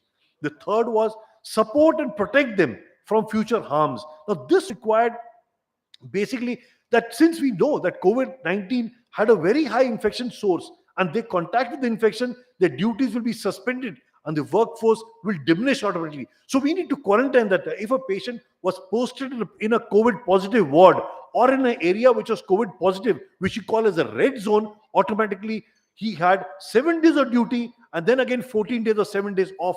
Initially 14 days and then 7 days off, because that was the norms, and subsequently this was decreased just because to provide an incentive to them, first of all. Second, since we don't know what the virus affected them or not, we had to provide them 7 to 14 days of quarantine so that these doctors would come back refreshed and deal with again the COVID positive patients. The other was infection prevention and control measures for crucial for the healthcare workers, and because we need to protect them from the infections. And this can only be done because normally healthcare workers were using a normal mask, which we all used previously. But the norms changed for the normal mask to an N95 mask. Now, N95, we all know, it provides that 95% of decreasing of filtration for the virus to come in. So you are decreased from the exposure compared to a normal mask, which only provides around 70 to 80% of decrease of the aerosols to come into your system that is there. And we knew the virus can only enter either through your eyes, nose, and the mouth. So eyes, you wear a goggles or a glass. Nose and mouth, you cover with the N95 mask. And that will be only saving you. And that saved us during that time of the catastrophic that we saw across.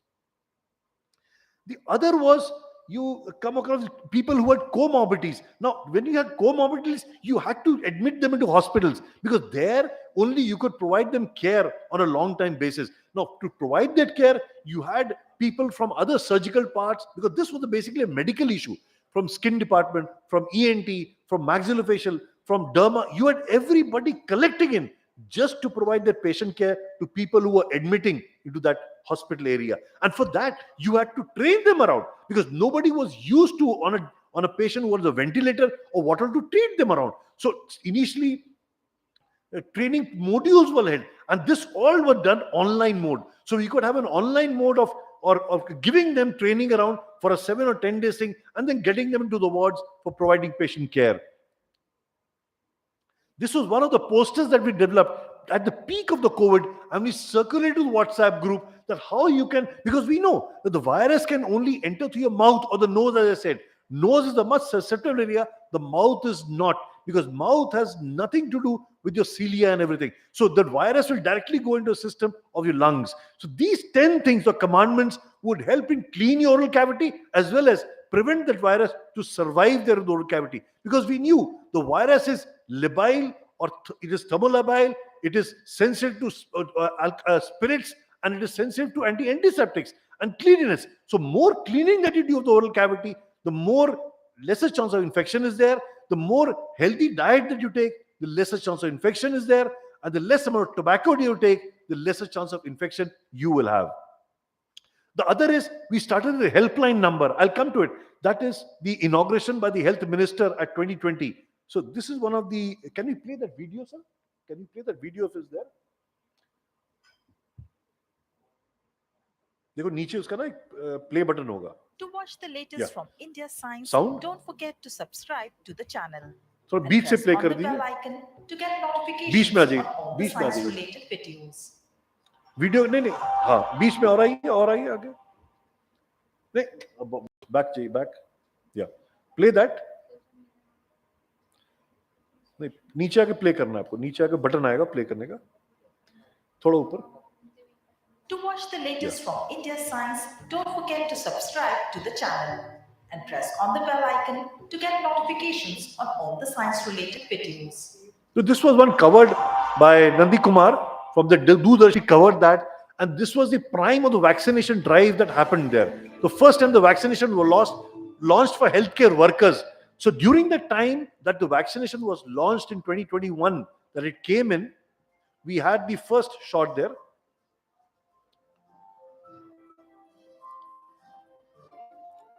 इसके play का 20 में आ जाएंगे नहीं आ सकते अच्छा चलो मेरे पास नहीं है. So we just go through this video. It's a 2 minutes video.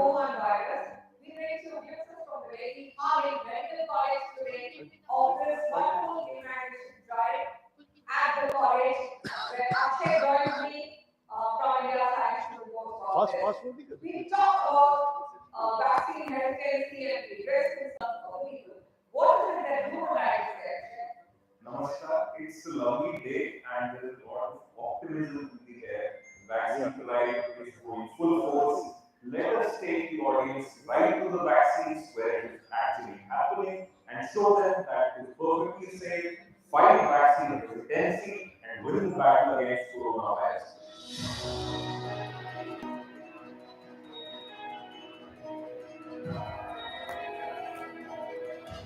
Because we knew there was no treatment for this virus. So we need to motivate people to go for the vaccination. And initially it was not launched for the community. It was meant only for healthcare workers. And we're going to bring you glimpses of this vaccination drive, the scale and the magnitude at which it is happening here. Joining me to speak about more of this is the director, Dr. N.N. Mathur. Namaste and welcome, sir. So that was the director that time who took the major initiatives to get strategies in place for that. 6 million in India today. And I would like you to brief our viewers today about what is happening here at Lady Harding Medical College and how this has become a COVID vaccination center. It's a very big achievement. All over the country, the vaccination drive has been going on quite well. And so it was a challenge already. Normally, vaccination, remember, immunization is normally done for children. And this time, the immunization or vaccination had to start from adults. Children, we knew, were susceptible to the virus. They were immune to the virus. So we didn't have to start from children. We had to start from adults. So that was a challenge to trace each adult, to have an app there so that you could know who's getting vaccinated and to follow up this vaccinated people up till the last, so that we could get each one of the Indian population vaccinated. Because if you know that one person, if he's not vaccinated, automatically if he gets infected, the virus starts spreading around in that community. That's what I said. Okay, so I'll go ahead. In India as well. So I'll just skip this out. That was basically a vaccination drive that the hospital took it into being to start with. This was the other part where we had a telephone number, we had a mobile number, we had an AI-enabled that is called a Vadyovani app for telemedicine of various branches of the hospital clinical side into it. We had again a oral health helpline, which is called as a Mu Health Seva, or the Mobile Oral Health Seva, or the Ministry of Health Seva. A number simple to remember as 180011 2032. The number being catchy because 1800 is a toll-free number, 11 is a Delhi region number we all know, and 2032 because 32 set of teeth that you have, and 20 is the set of deciduous teeth or milk teeth that a child has. So the message goes directly to the community that this is a set of teeth and this is for oral health care.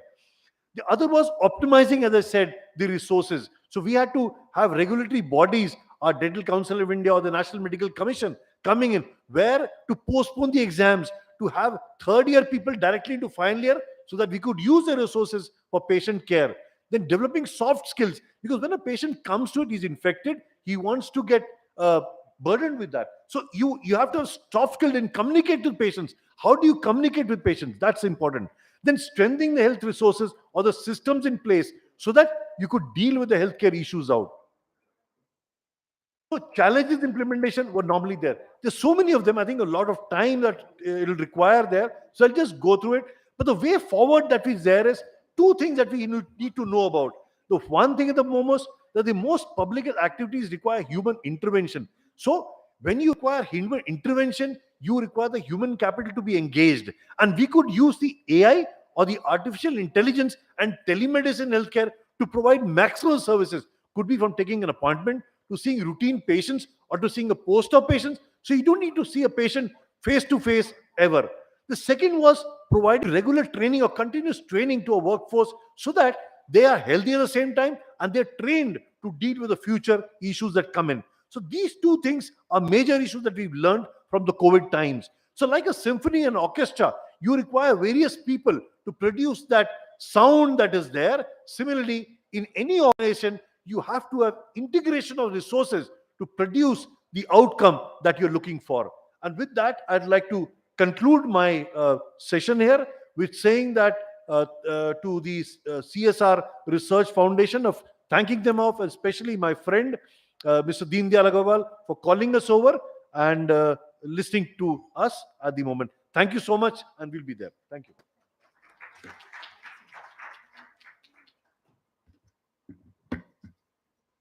I would like to invite Mr. B.K. Sikdar, followed by Dr. Rabia Bhatia, and then Shri Ved Prakash ji.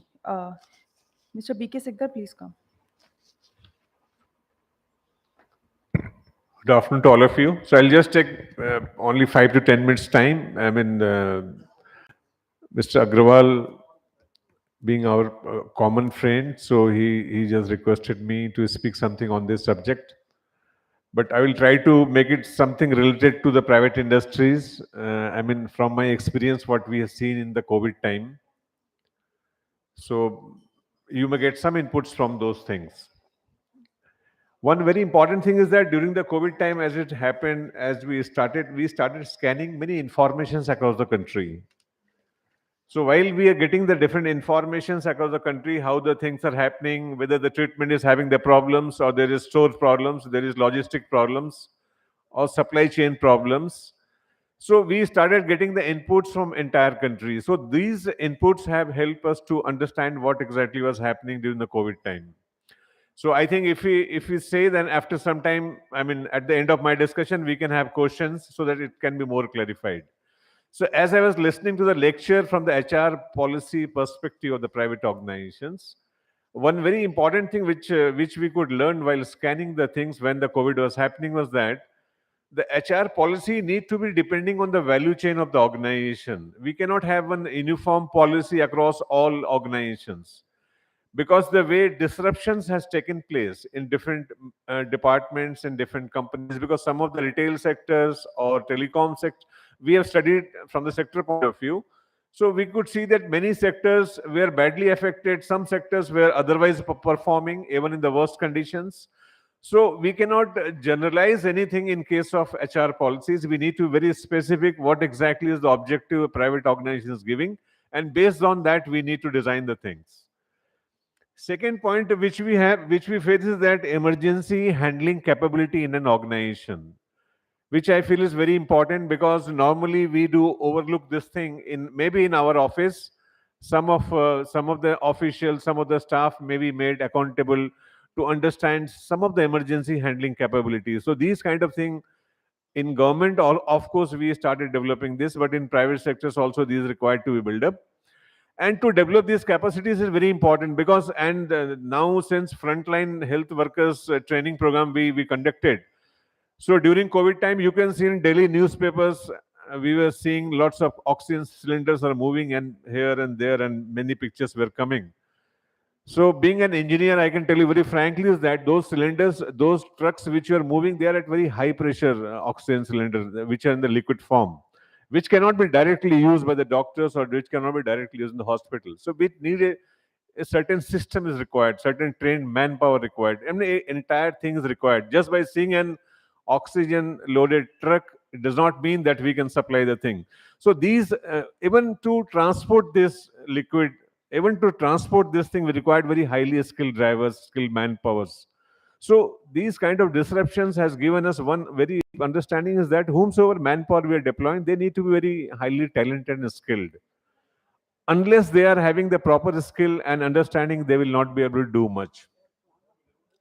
And third, very important thing, some of the doctors, I think the moment lockdown happened in Delhi, we started getting inputs. The very first input which I got from some of the friends was that psychological problems, mental issue problem and psychological problems.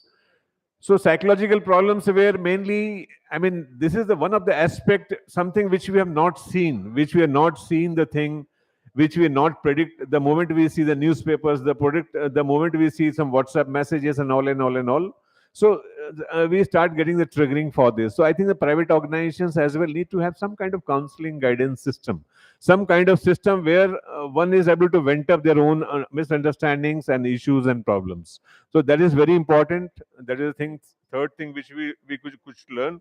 And then there are so many things, but one thing only I can tell you, we can write some volumes of books. Whatever I have experienced that time, now today is not, I mean, we are in a great hurry, it seems, but there are many things which can be shared and distributed, and especially the how the disruptions happen, because in future time also, whenever the disruption happen, how it is going to affect the business, this thing we need to predict, this thing we need to understand, because now after these disruptions we are now depending more on the data and information flowing across different organizations. So now we have better insight, better predictive ability, whether we can use the AIs or in data analytics or anything, but now we have higher insight into the thing. So this disruption has given us an insight that how the industry is going to behave in the time to come. Maybe this time the enemy was not seen, but whenever the enemy was seen or it is not seen, we will be in a better position to make up the thing. And since our Dr. Sir has given a very interesting presentation, but one thing what we could understand during the survey across the country was that the mental health issue was very, very important. The entire focus, what I could find is that came on the mind. So any focus, once it comes to the mind, to the mental health, definitely the people start preparing more towards the mental strength. And that may be requiring many kind of preparation by the individuals, by the organization to build up the strength, because the medicine is not the solutions at that time, which I could feel. So with this, I am concluding my talk. If there is anything, if you want to know what exactly has happened, I will be happy to share with you. Thank you.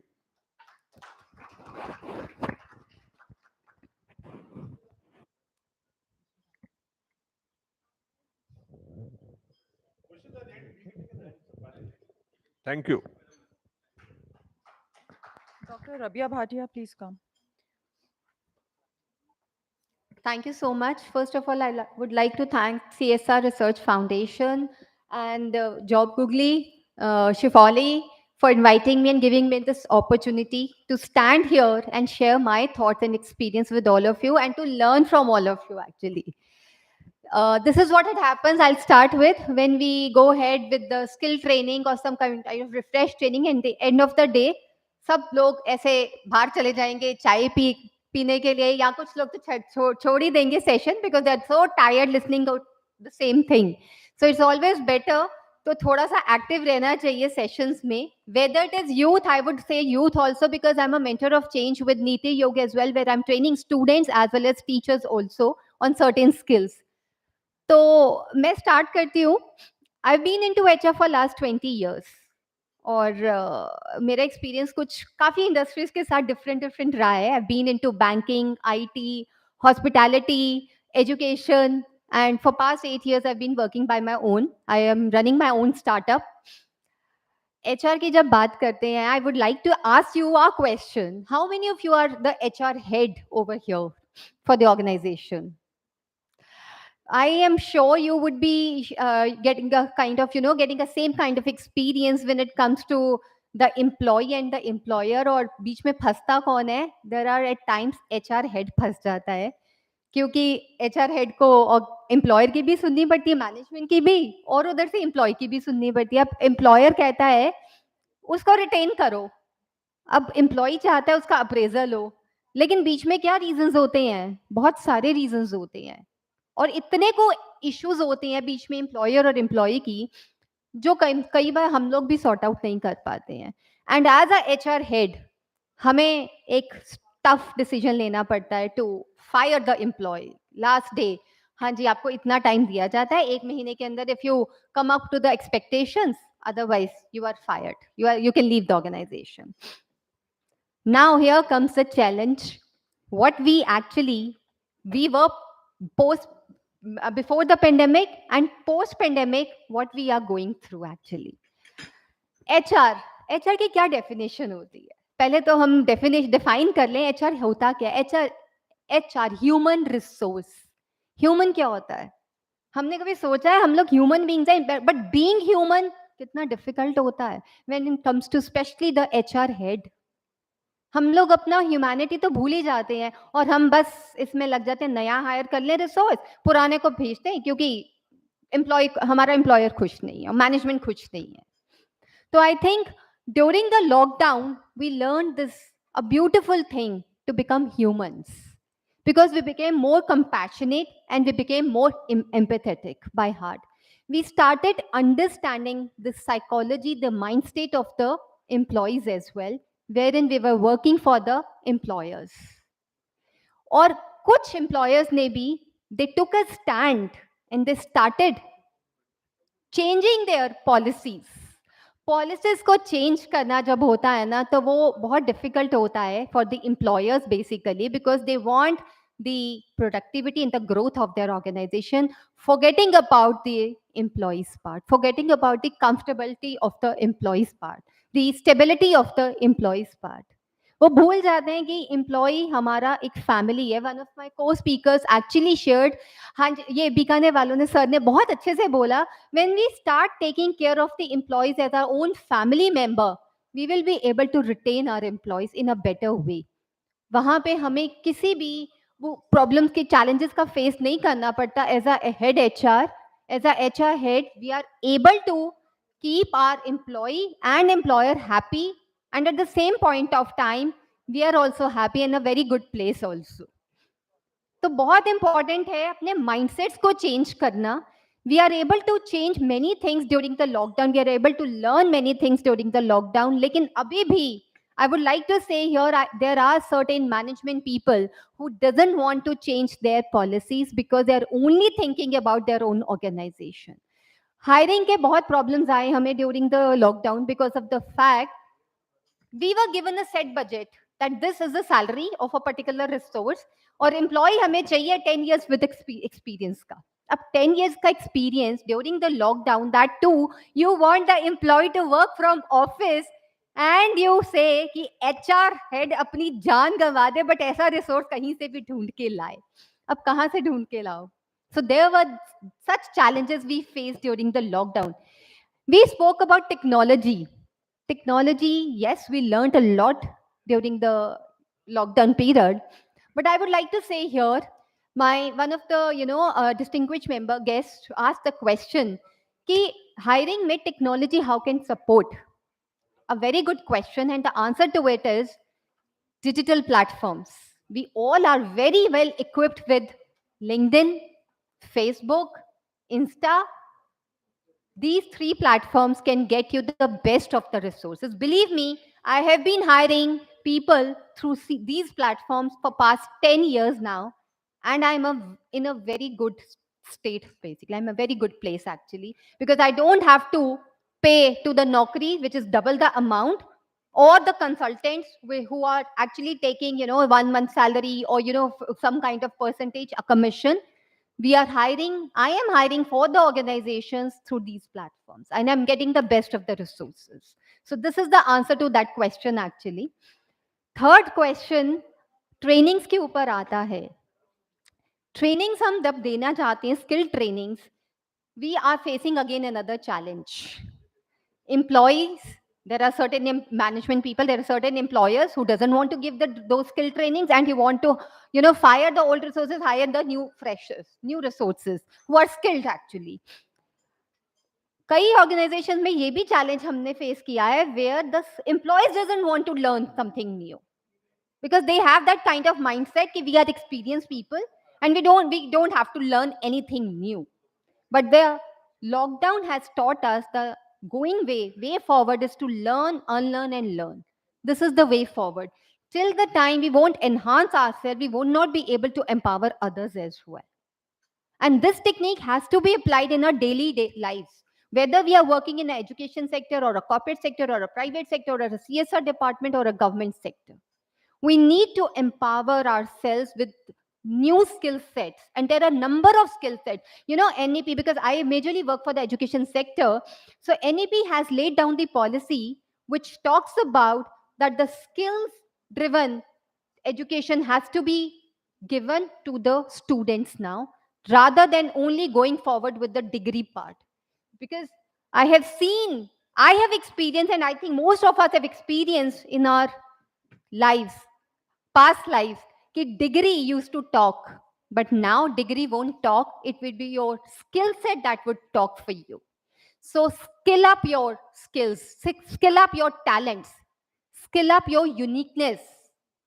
What I tell to people, what I tell to youth and the professionals while training, that everybody is unique. Everybody has something unique skill set. It is on us how we understand our own passion and skill, and we have to fulfill our own dreams.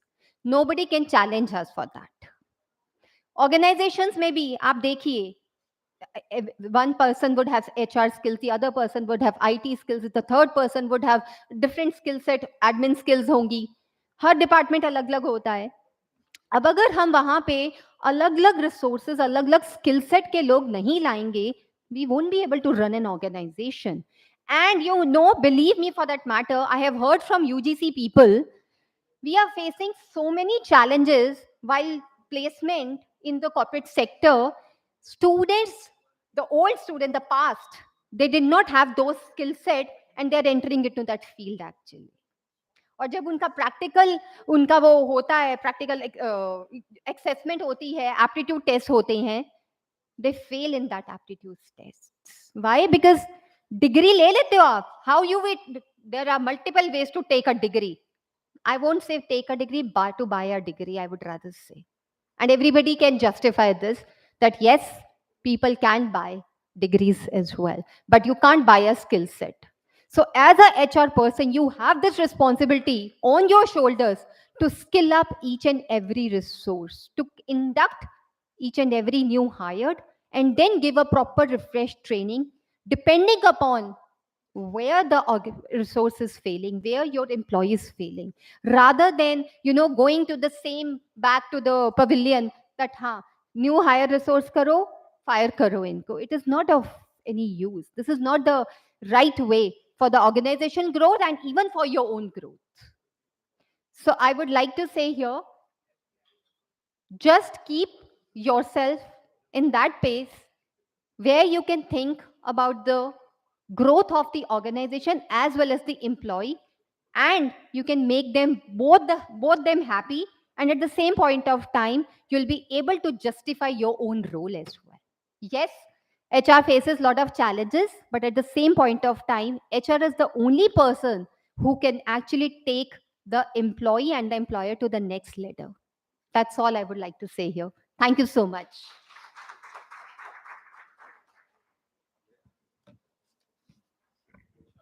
I would like to invite Shri Ved Prakash Mahavarji, ex-chairman and board governors, IIM Rohtak.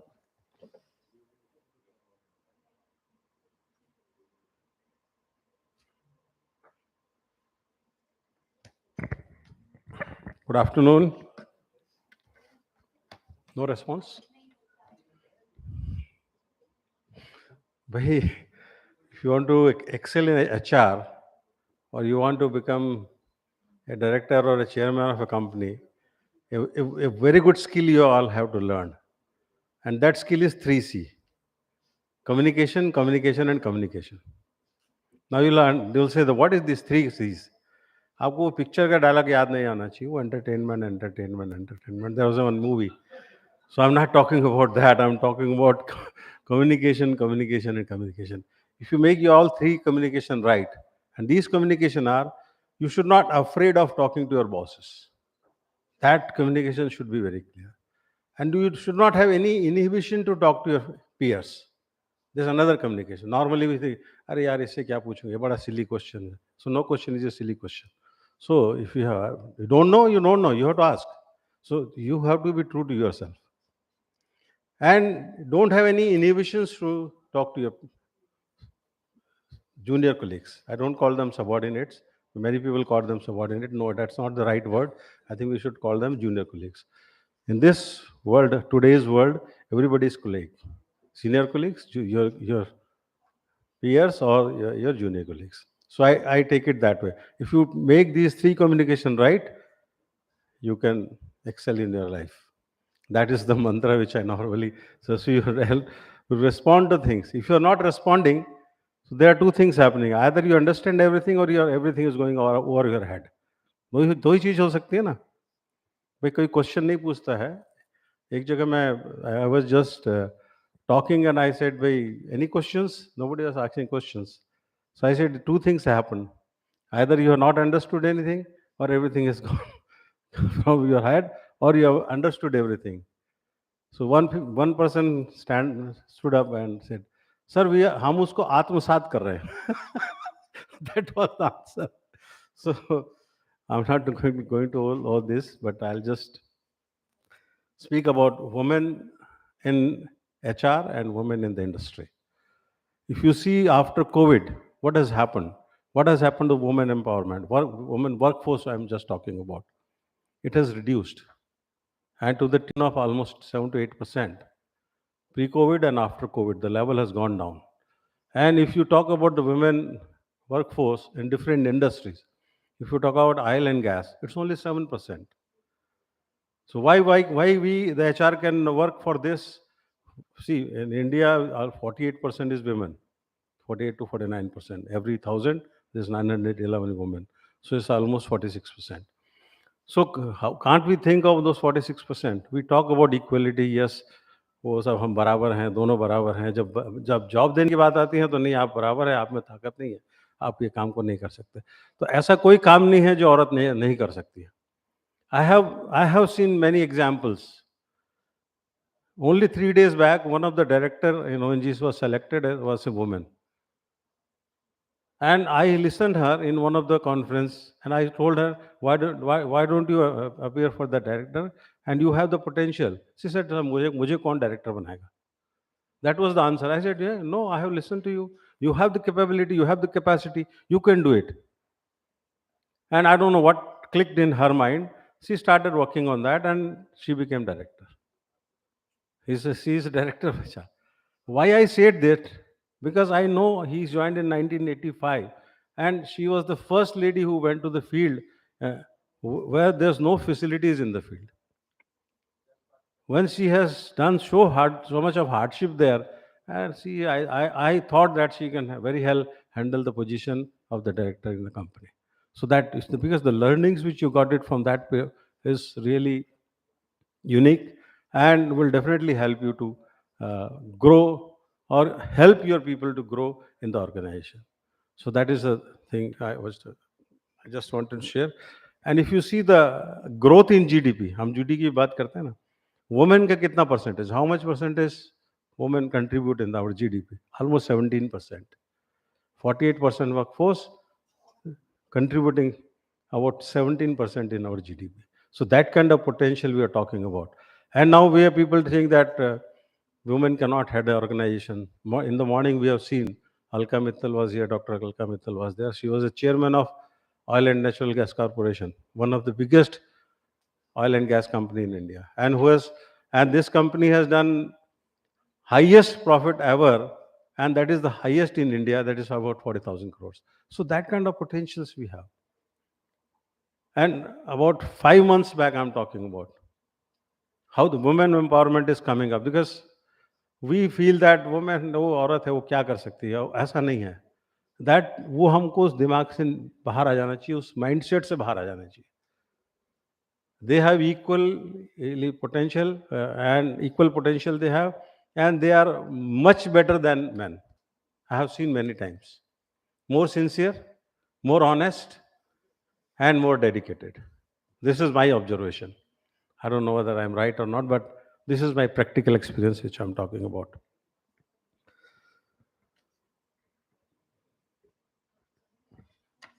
In other industry, if you talk about the women percentages in IT sector is about 28%, 28, 29%.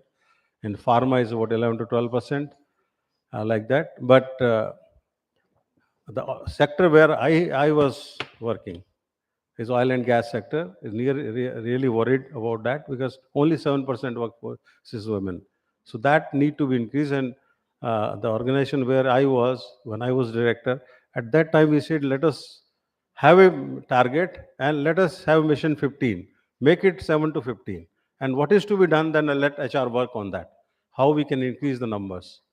And that is going on, that is happening. And 5 months back, which was I was talking about, PESB is there, Public Enterprise Selection Board is there, and they select all the directors and chairmen of all PSUs across India, all PSUs. And for that post was vacant for almost 7 or 8 months. So no recruitment were taking place. All the PSUs directors were retiring. The charges were given to some other director. At a time, I have seen one director is having 3 charges. Today also I have seen one of our director, he is director exploration, he is director HR also, and he is chairman also. So are you doing justice to the work? No, that's not. So this message was conveyed, and through Gopal Krishnji, when he was in the morning, and he conveyed that, and within a month, we found a lady chairman of PSP, first time. And now the trend is that in the interviews, if the ladies are there, a woman is appearing for the interview, most probably she is getting selected. If you are doing good, and actually, if you go with the confidence, HR is a confidence, basically confidence building. And what HR should do, what I feel is, not just recruit, but after recruitment, कुछ मेरे को बोलना है? अच्छा, मैं सोचा मुझे सोचा टाइम हो गया भाई, अब खत्म कर. हाँ, बस वो मैं समझ गया था कुछ बोलना है. तो बहुत सारी चीजें नहीं बोलूंगा मैं, just because women empowerment is very, very important. Today, if you see in Indian industry, Steel Authority of India Limited, which is one of the biggest steel industry in India, there you have a woman chairman. If you see the Engineers India Limited, one of the biggest engineering PSU after L&T, there also you will see Vartika is there, that she is also a lady. So now the trend is totally changing. So the women force who are sitting here, I think you have a tremendous opportunity, and you have more sincerities, more dedication, and more result oriented. And one very good quality which is required is honesty. That is there. If anybody is disagree with me, I can't say that, but I have experienced that, and this is being the, you can say, trend which I have observed. And regarding post-COVID thing, definitely a lot of things have been talked about, digitization and all things. So many, I'll not go in those things, because these are the realities which we have to face. But the one big challenge is, after the COVID, the workforce occupational health, which I'll just talk 1 or 2 minutes on that, and I'll just. Why I'm saying this? This is very, very important. If you have a healthy workforce, definitely the work efficiency will increase, output will increase, your bottom line will increase. And how you can do that? See, after COVID, it is very, unusual. What will happen to you also don't know. Dr. Saab is sitting here. I'm just sharing my example. I was being called after my retirement by minister that there's a blowout, please go there. If you will not go, it will not be handled. I went there in the COVID period. I'm just talking about it is May and June 2020, 2020. When the COVID started. Minister himself was having COVID. He was COVID positive. He said, I know you are a senior citizen because I was 62 years old at that time. Now I'm 64.5. So he said, no, you have to go there. Otherwise, I said, you have a COVID. I know you don't have COVID, but you are a senior citizen, likely to have COVID. But still, I'm requesting you, please go. In the interest of the country, I went there. And I had COVID there. But I was not having any symptom as doctors today morning somebody was talking about. I came back, but as a precautionary measure, I quarantined myself in my house in one room.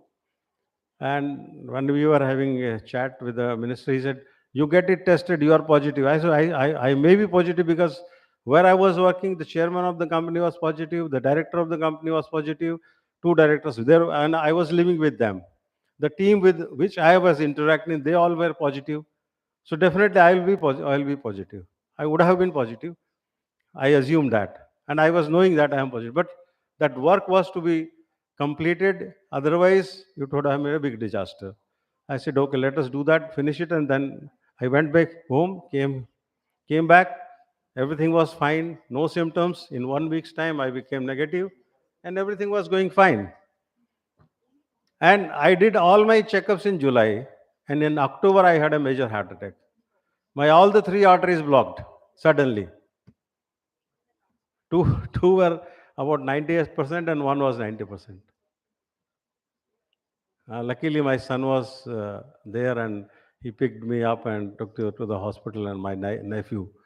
And my son-in-law is doctor. He said, where are you? I said, I'm here. And then don't walk, go by car and go to this hospital. My senior is there. He will operate you immediately. The COVID time, without COVID test, I was taken to the cath lab and my operation was done. There 4 stand run inside. And I am alive today. But another incident, why I'm telling this, and after this incident, I spoke to the chairman and the directors who had COVID and recovered to get this test done.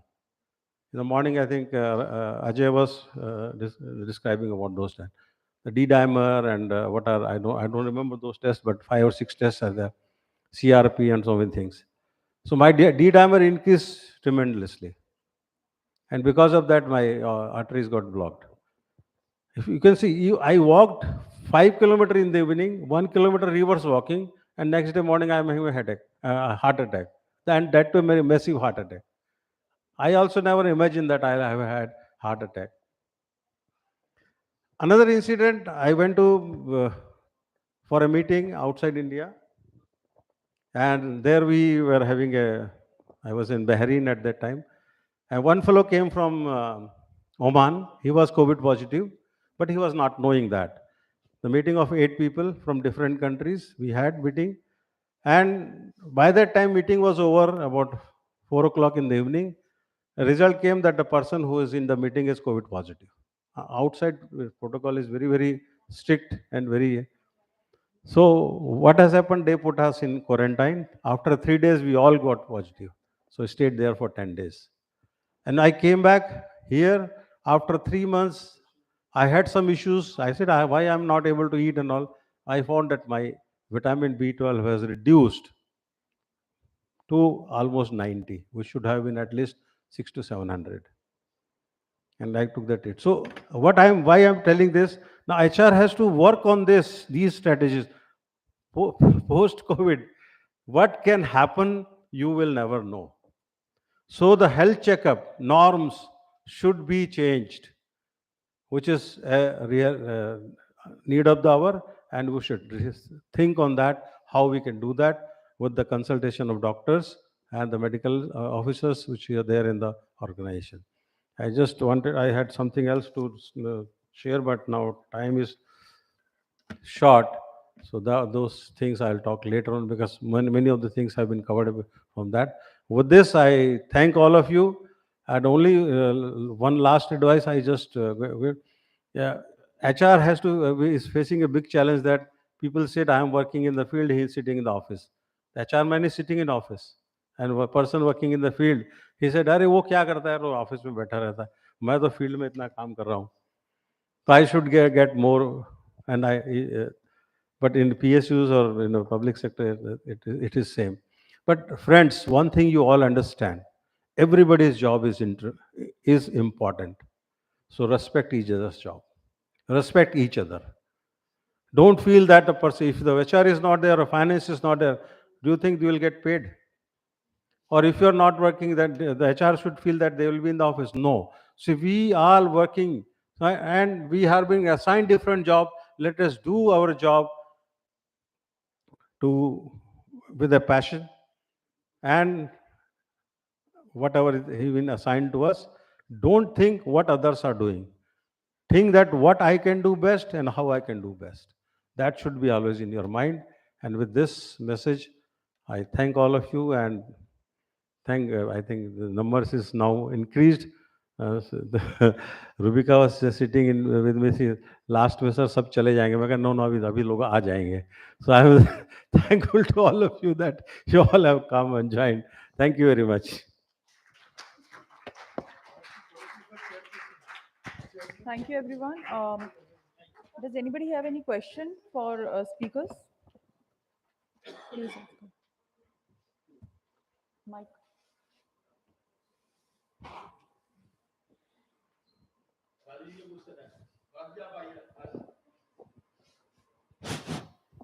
At the end of session, as per the analysis, a important suggestion through director of the hospital, Dr. Barasar, that during the commencement of the COVID-19 on 8th April, Supreme Court has given ruling for the special protection and police protection for the doctors and paramedical staff being the healers, and we call doctors as angels of the God. The police protection has to be given from the violent relatives of the patients, especially during the COVID-19 period. And this practice should be to be continued in all hospitals by display of the letter issued by the MHA on 11th April 2020 that there should be no violence during such type of pandemic, because as we have to be ready for the future, such type of COVID-19 may occur again in 2022-23. So that HR has to play important role in the protection of healthcare professionals, doctors, paramedic staff, nurses, and other people working in the hospitals. Sure. Jai Hind. Anybody else? Ravi, you were saying something. Yeah, sure. I'll just take 2 minutes of yours once again. I'm so sorry. I hope you will listen to me patiently. You know, one of my co-speakers in one of the sessions, she was talking about the women empowerment, and sir also spoke about women empowerment. I would like to share here that I'm doing multiple things for the women empowerment. But what is women empowerment actually? Is it only giving, the way to the women? Every time the woman, she's woman, so unko pehla chance de do, second chance, first chance de do. Nothing is like that. Women empowerment means we have to give them the equal respect in the society what we are giving to men as well. This is what is called SDG as well when it comes to gender equality or equality, because equality doesn't only mean कि हाँ women को आगे करते जाओ आगे करते जाओ आगे करते जाओ, but men and women have to work together. They have to walk hand in hand together actually, and that is how the organizations will grow basically. And one of my co-speakers said कि हमको women को घर से challenges होते हैं, cope up करना पड़ता है organizations में. I would like to ask here and share here one thing. Why did you step out of home? Why did we step out of home as women? because we wanted to make our own identity, right? Then who is going to motivate us? We ourselves. It is our own passion and determination to do something, because it is giving the happiness to ourselves. So whatever challenges we are facing, it is to us only. We can't expect from others actually to help us or to motivate us. We need to motivate ourselves to keep driving towards our own goal, basically. That is all I would like to say here. Being a single parent, I'm not here to gain any sympathy. I'm a single parent. I've been working for my family, for my daughters for past 20 years now. And believe me, I've become a role model in the society. And thanks to that divine, and thanks to my passion, and thanks to the support of my family. It is you who have to understand your own passion and work towards your own goal.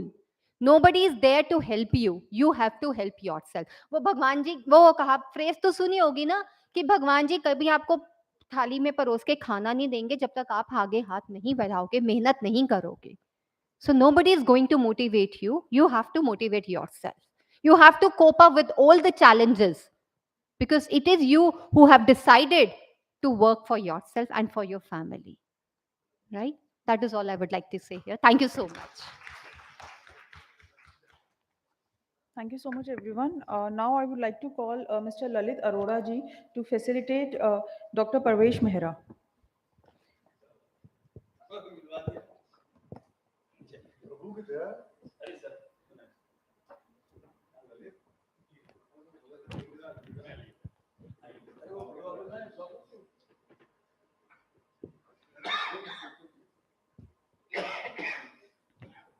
Followed by Mr. Pulkit Jain, Marketing Head, 1Me Pro, the man behind the marketing and digital. The man behind the marketing and designing of the event. Please give a huge round of applause for him, Mr. Pulkit Jain.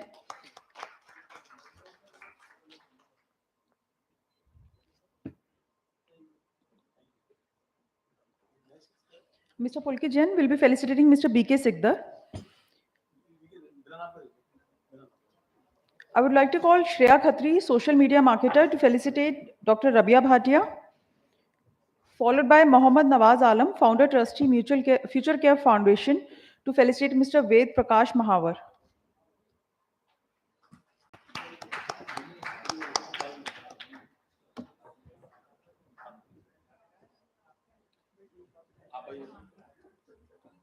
Dr. Rabia.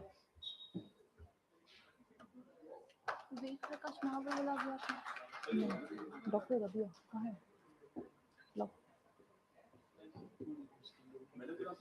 है? है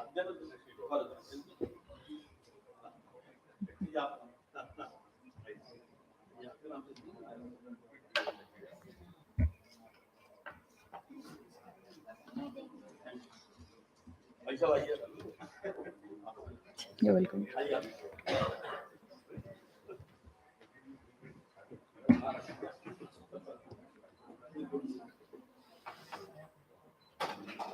Please come forward.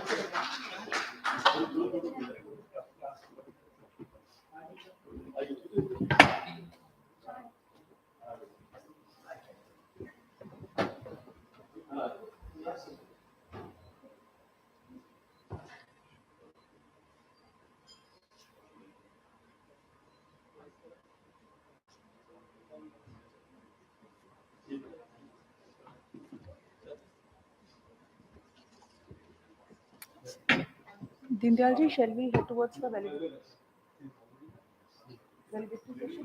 You had it? एक तो मैं चाहूँगा कि आप सभी लोग आज के जो मास्टर ऑफ सेरेमनी हैं मिस मैडम शेफाली जैन जी का बहुत बहुत आभार व्यक्त करते हैं. चाहूँगा एक बार सभी लोग तालियों से उनका स्वागत करें, क्योंकि उन्होंने पूरे दिन के चारों सेशन में बड़ा अच्छा संचालन किया है और मुझे लगता है कि शायद पहली बार कर रहे होंगे, शायद मुझे लगता है. तो कुछ त्रुटियाँ भी होती हैं, कुछ अच्छाई भी होती हैं, कोई बुराई होती है, लेकिन क्या है फिर भी उन्होंने आज बहुत हिम्मत की. मैं आपका बहुत बहुत आभार व्यक्त करता हूँ. और ये लास्ट का सेशन है, लास्ट का सेशन समापन समारोह का, वो जैसा मैं हर बार कहता हूँ कि ये हम आपके लिए होता है, क्योंकि जो मेहनत करते हैं, जो पार्टिसिपेंट्स हैं, हम सब एक दूसरे के ग्रीट करते हैं. तो मैं हमारे बीच में जैन मुनि जी महाराज जी आए हुए हैं, परम सिद्धे गरीबर डॉक्टर राजेंद्र विजय जी महाराज जी वो आए मंच पे, और अब मैं स्थान ग्रहण करें। आई सर बीच में हमारे बीच में जम्मू कश्मीर बैंक के डायरेक्टर श्री सी अनिल गोयल जी हैं बीच में, वो मंच पे आए। शेफाली जी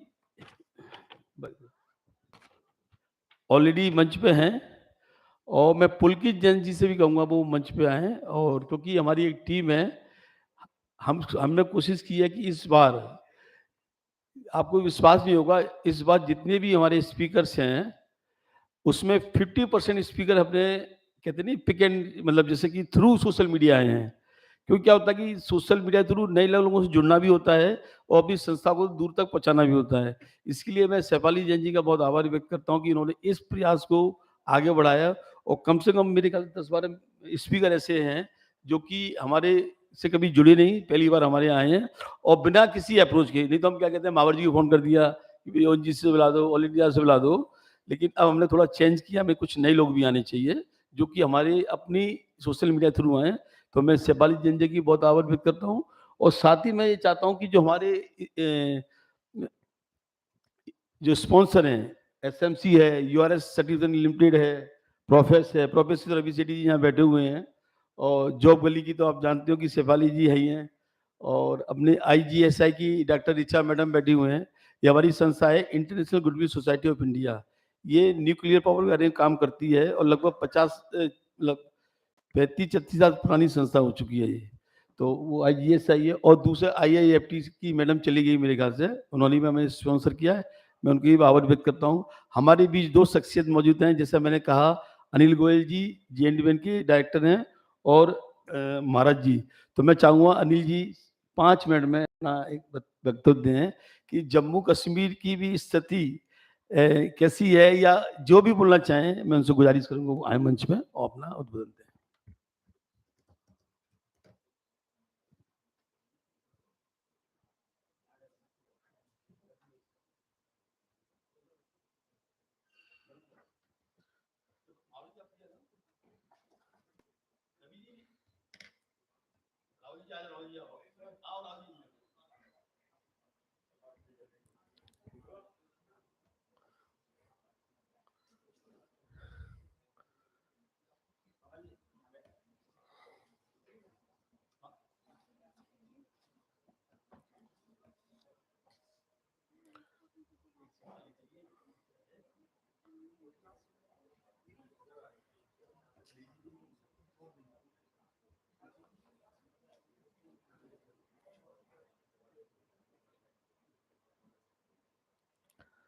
सबको नमस्कार।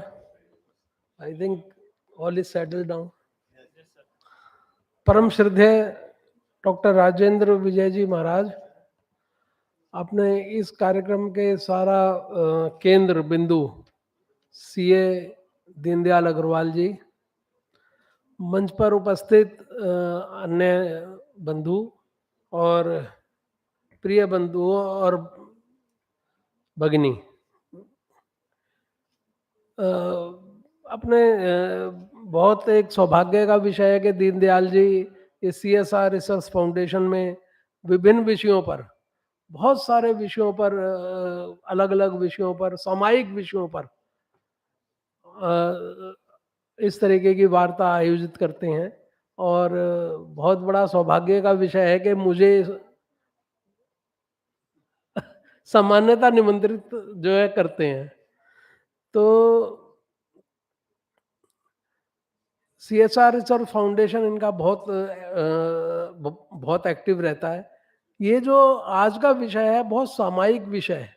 मुझे ऐसा लगा कि इसमें जो है मैं क्या बोल पाऊंगा, क्योंकि एचआर का मेरा विषय बहुत कम रहा है, लेकिन सामायिक विषय इतना है कि रेलिवेंस इसकी ह्यूमन बीइंग की एक रेलिवेंस ये हमें कोविड के दौरान पता चली कि एक व्यक्ति की क्या महत्व होता है, और एक्चुअली रिसोर्स जो है, आज जितने मर्जी रिसोर्सेज हमारे पास इस दुनिया में भगवान ने बहुत सारे जो है रिसोर्सेज दिए हैं, तो लेकिन हमें लगता है सबसे महत्वपूर्ण रिसोर्स इसमें ह्यूमन रिसोर्स है।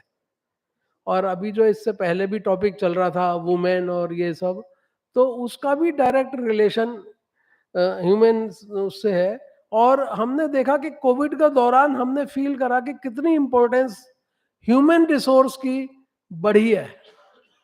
एक बहुत बड़ा जो है इसका इम्पैक्ट आया कोविड का कि वर्क फ्रॉम होम जो एक चालू हुआ, तो वर्क फ्रॉम होम में हमने देखा कि बहुत सारी महिलाएं, बहुत सारे फिजिकल डिसेबल्ड पर्सन, बहुत सारे ऐसे जो मूवमेंट कम कर पाते हैं और या एजेड लोग, वो भी एक्टिव हो गए ड्यू टू जो है वर्क फ्रॉम होम। तो इसके कारण से हमने इस चीज़ को बहुत महसूस करा। और अभी महाराज जी इसके बारे में, क्योंकि वो नेचुरली ह्यूमन रिसोर्सेज का ही सारा काम उनका है, तो वो इसके बारे में और अच्छी तरह बताएंगे। बाकी मैं जो है जम्मू कश्मीर का हम लोग काम बहुत समय से कर रहे हैं, और अब मैं जम्मू कश्मीर बैंक में डायरेक्टर भी हूँ। हमने इस चीज़ को जम्मू कश्मीर बैंक में आफ्टर कोविड, अब तो हम इस चीज़ को ध्यान कर रहे हैं कि हमारी बहुत बड़ी वर्कफोर्स है, तो उस सारी वर्कफोर्स का हम कैसे उपयोग, कितना प्रॉपर उसमें पोस्ट कोविड उसमें सिनेरियो में हम लोग करें। तो उसके लिए हमने अभी एक पीछे कमेटी भी बनाई कि उसमें जो है बहुत सारे लोग पता चलता है जी बैंकों में, हमारे बैंक में स्पेशली खाली बैठे हैं, उनका कैसे हम वो लोग यूज़ करें। तो इस चीज़ पे हम लोगों ने अभी पूरा ह्यूमन रिसोर्स ऑडिट कराना चालू करा है। हमारे यहाँ हेड ऑफिस श्रीनगर में 2000 से ऊपर लोग थे। हमने एक-एक बंदे का ये सारा जो है सारा कि भाई लोग खाली भी ना बैठे और उनका कैसे हम ऑप्टिमम यूज़ करें। तो ये बहुत अच्छा टॉपिक आज दीनदयाल जी ने रखा है, और मैं भी इसको आगे जो अपने बैंक में हम भी देखेंगे कि इसका हम कैसे उपयोग कर सकते हैं। बहुत-बहुत धन्यवाद।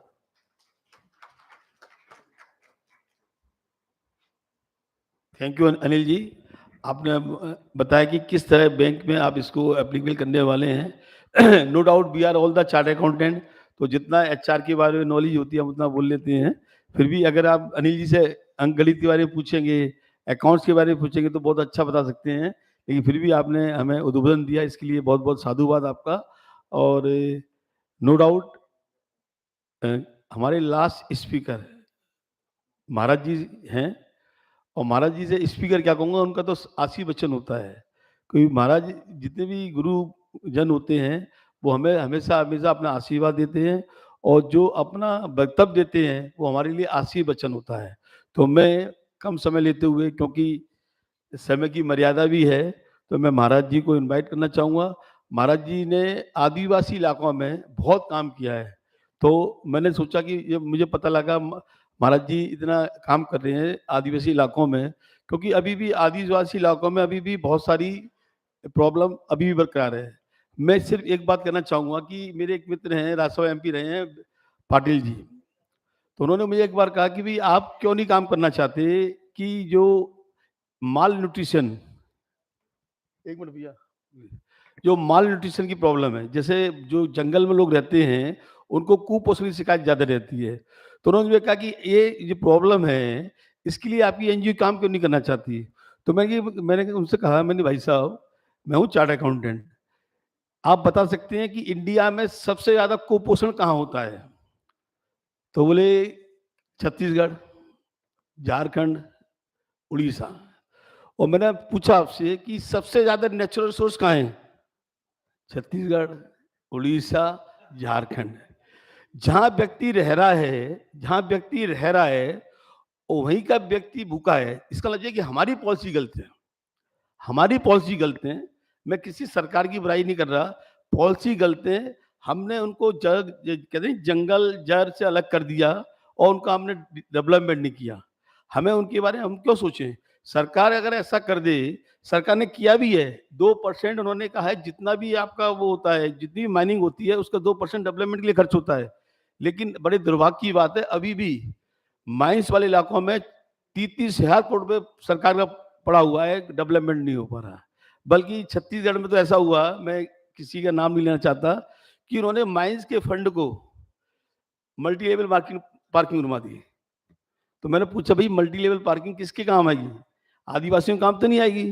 तो इस तरह की स्थिति है। तो मैंने उनसे कहा कि सर आप मेंबर ऑफ पार्लियामेंट हैं, आप पार्लियामेंट से नियम पास कराएं जिससे कि उनको खाने की दिक्कत नहीं आए, उनको शुरुआत की दिक्कत नहीं आए, उनके सस्टेनेबिलिटी की प्रॉब्लम नहीं आए, लाइवलीहुड की प्रॉब्लम नहीं आए। तो हम चार्ट अकाउंट इस तरह की सोचते हैं, महाराज जी भी उसी लाइन में सोच रहे हैं। मैं आप महाराज जी से कहूँगा कि कुछ 5-10 मिनट हमारा जो भी आप अपना उद्बोधन है आशीर्वचन हमें दें। आइए महाराज जी।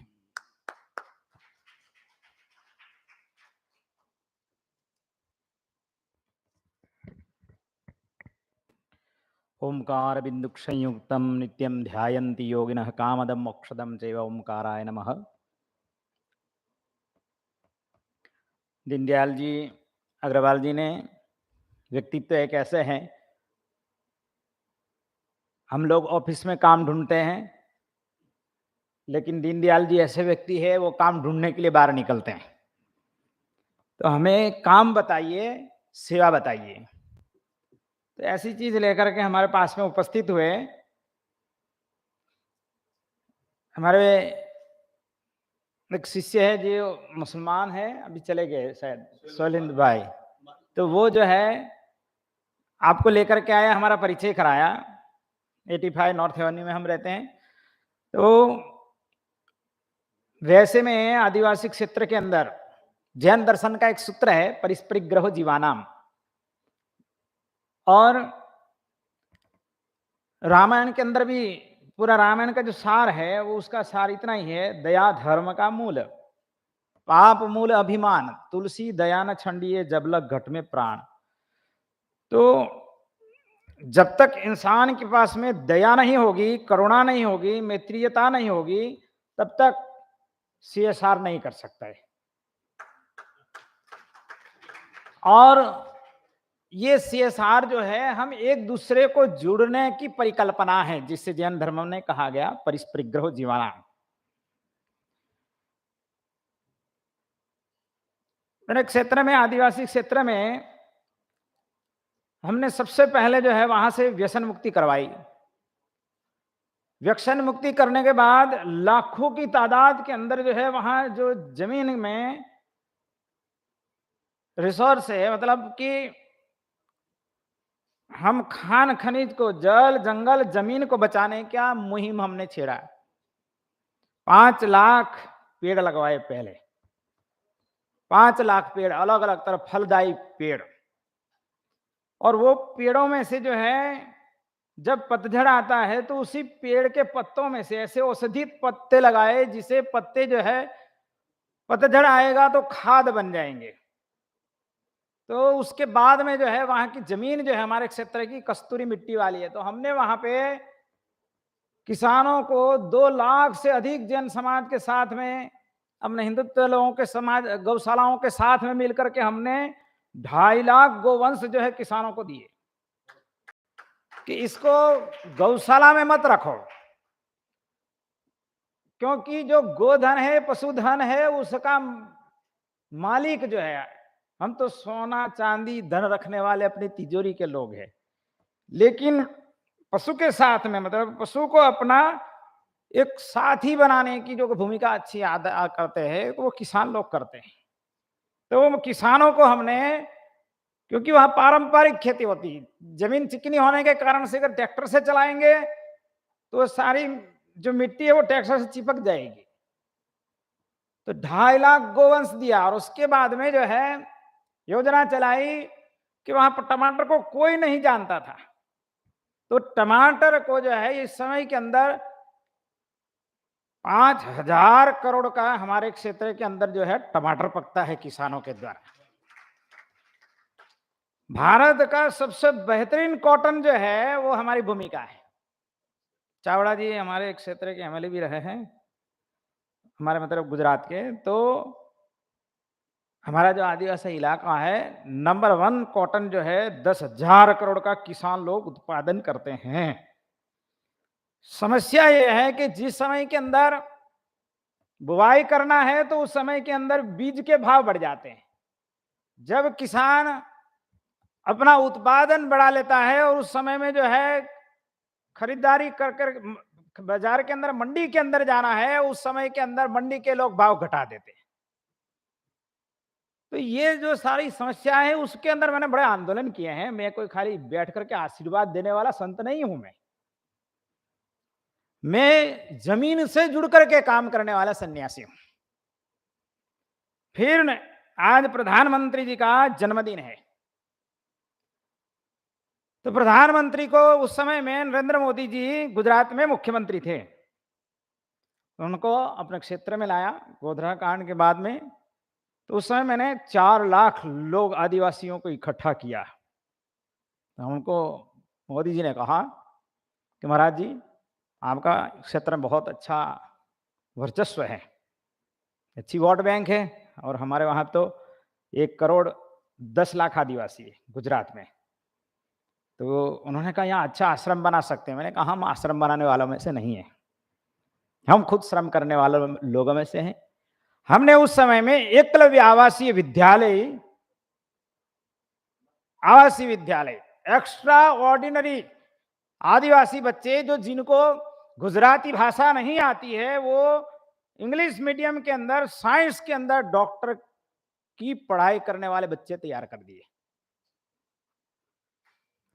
और उससे अधिक हमने जो है क्षेत्र के अंदर, आपने जैसे बताया तो हमने उस समय में मोदी जी मुख्यमंत्री थे, उससे पहले भी जो है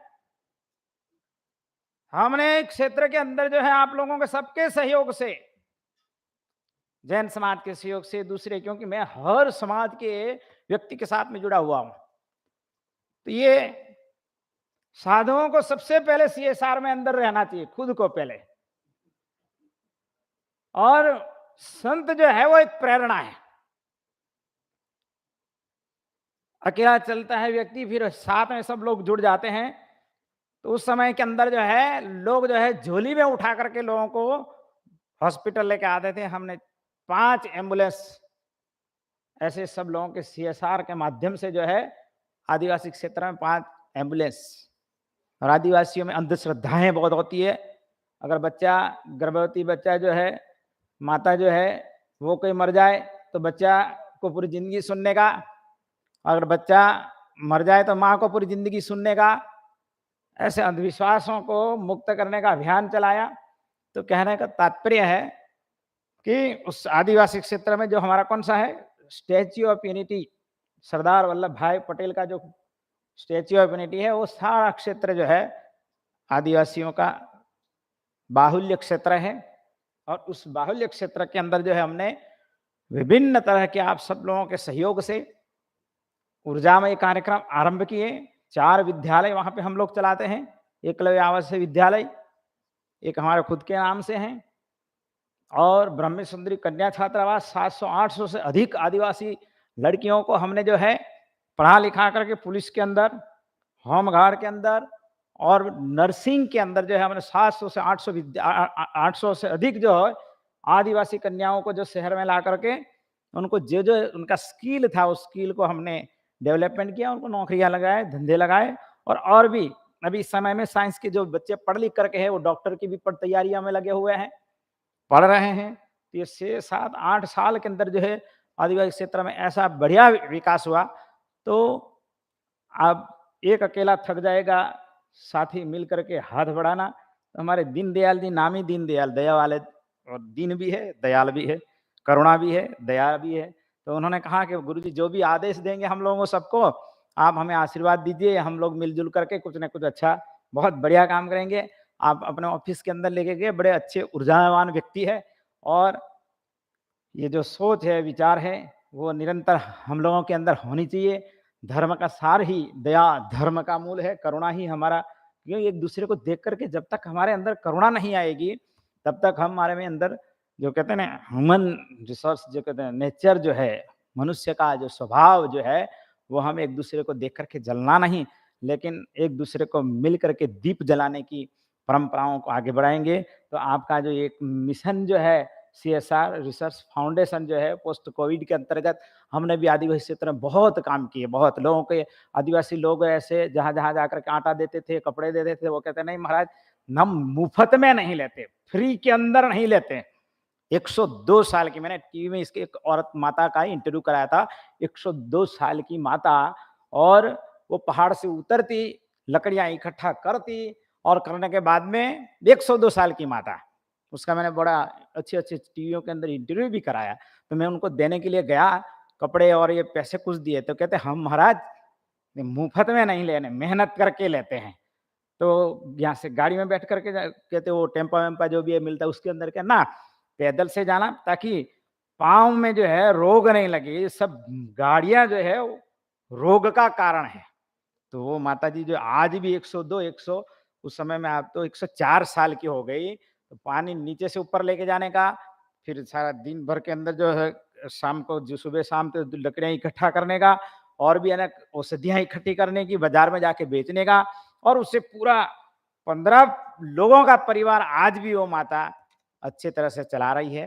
तो ये एक प्रेरणा मिलती है ऐसे लोगों से, ऐसे व्यक्तियों से। तो मैं घर घर जाता हूँ, कोई कथा का वाचक नहीं हूँ, जो बड़ी कथा करना भी बहुत अच्छा आता है, लेकिन कथावाचक करके कथा नहीं करता हूँ, व्यथा सुनता हूँ, और उस व्यथा को कैसे मिटा सके, ऐसे महावीर के उस संदेश को, राम के संदेश को, कृष्ण के संदेश को घर घर तक पहुंचा करके हम इस सीएसआर जैसा जो है रिसर्च फाउंडेशन जैसा ह्यूमन रिसर्च जो है, तो हमारा वास्तव में एक दूसरे का पूरक बने, हम मिलजुल करके हमारे देश की जो समस्या है उसको समाधान के रूप में हम लोग प्रस्तुत बने। बाकी समस्याएं तो बहुत सारी है, उठा निकाल करके एक, लेकिन हम समस्या का समाधान कैसे बने, इन्हीं शुभ मंगल कामनाओं के साथ में आप सबको, आपने मुझे निमंत्रित किया, मुझे बड़ा अच्छा लगा, और आप सबके साथ में मिलने का हुआ। आप सभी को खूब खूब धन्यवाद, खूब खूब आभार।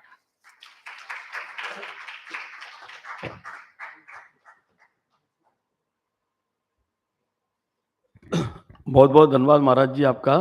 आपने हमें अपने उद्बोधन से बड़ा अवगत कराया कि किस तरह आपने आदिवासी इलाकों में कितना काम किया है। लगभग आप बता रहे हैं 5,000 करोड़ का टमाटर आपके यहाँ हो रहा है, तो आधी समस्या तो वैसे ही खत्म हो जाती है अगर देखें तो बहुत बहुत धन्यवाद। हमें लगता है कि जो आपने हमें गाइडेंस दी है वो हमारे लिए आगे अग्रसर करने में सहायक होगी, ऐसी हम कामना करते हैं।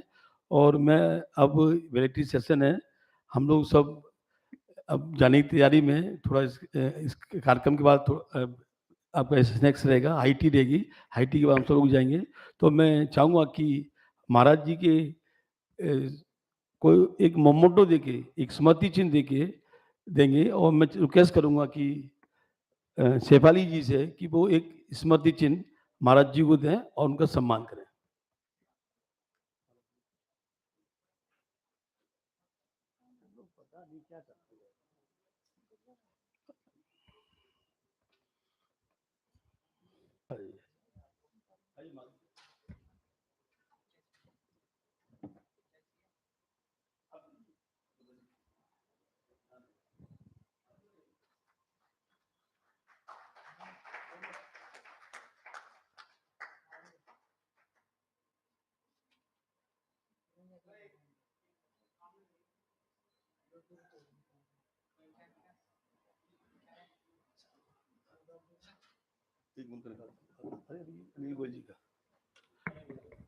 अनिल गोयल जी के सम्मान के लिए मैं राहुल जिंदल से कहूँगा कि वो आएँ और एक स्मृति देके अनिल गोयल जी का सम्मान करें।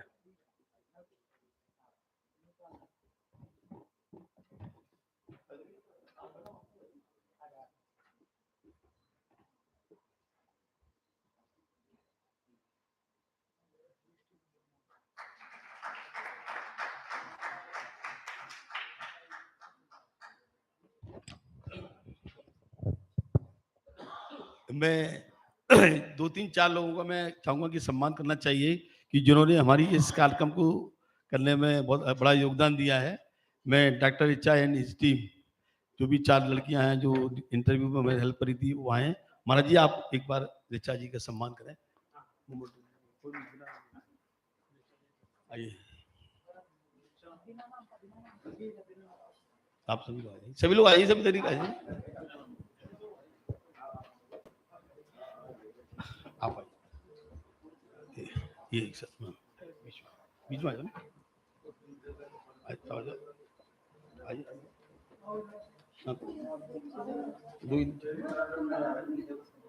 आया बीच में था। बेचारी इधर पास ही थी।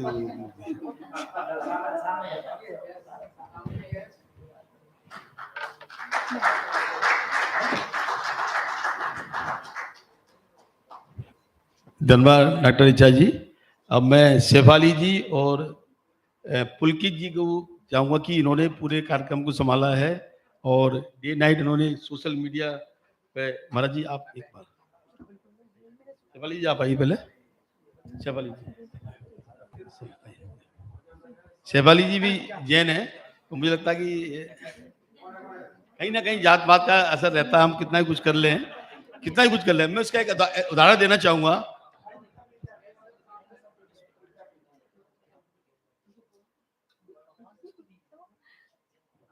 देखिए समाज का कितना बड़ा फायदा होता है, मैं बताता हूँ। मैं एक बार मेरे एक मित्र लंदन में थे, तो वो गुजरात से थे। अब लंदन वंदन में क्या है कि मतलब हमारे ऐसे कहते हैं लंदन में या विदेशों में क्या दिक्कत है कि लोग बाग बड़ा अकेला रहते हैं, बहुत अकेले रहते हैं। अब क्या हुआ, उसके फादर की डेथ हो गई। अब फादर की डेथ हो गई तो क्या किया जाए, ये भी होता नहीं है समाज की भी बात। तो बोले यार हम तो किसी जानते नहीं कैसे करेंगे। तो उन्होंने कहा ऐसा करो कि गुजरात का समाज होगा यहाँ कोई। तो उन्होंने अपने वो जस्ट डायल जैसे कुछ मिला के देखा, गुजरात समाज के अध्यक्ष को फोन किया। बोले सर ऐसे तो हमारे फादर की डेथ हो गई, हमें पता नहीं कैसे क्रियाक्रम करते। आप विश्वास नहीं करेंगे, इमीडिएटली 4 लोग उनके आ गए। तो समाज का एक बहुत बड़ा फायदा ये मिलता है। हम लोग कितना ही कुछ कह लें, लेकिन समाज का इनकी बहुत फायदा मिलता है। हमें समाज को जोड़ कर रखना है, ये हमारा एक प्रतिबद्ध होना चाहिए। मैंने इसलिए कहा कि मैंने जैन सभा के नाम लिया तो शायद लगा होगा, कहीं ना कहीं समाज से हम बंधे होते हैं। जैसे किसी ने मुझे कहा कि हम ईश्वर को क्यों मानते हैं। ईश्वर करता कुछ नहीं है, लेकिन फियर होता है। 99% में फियर होता है कि भाई भगवान है यार, गलत काम करेंगे। 1% की बात नहीं कहता, वो तो पैदा ही ऐसे हुए हैं, उनकी बात नहीं कह रहा मैं। बल्कि 99% गलत काम इसलिए करते महाराज जी कि उनको फियर होता है यार भगवान को क्या जवाब देंगे, क्या करेंगे।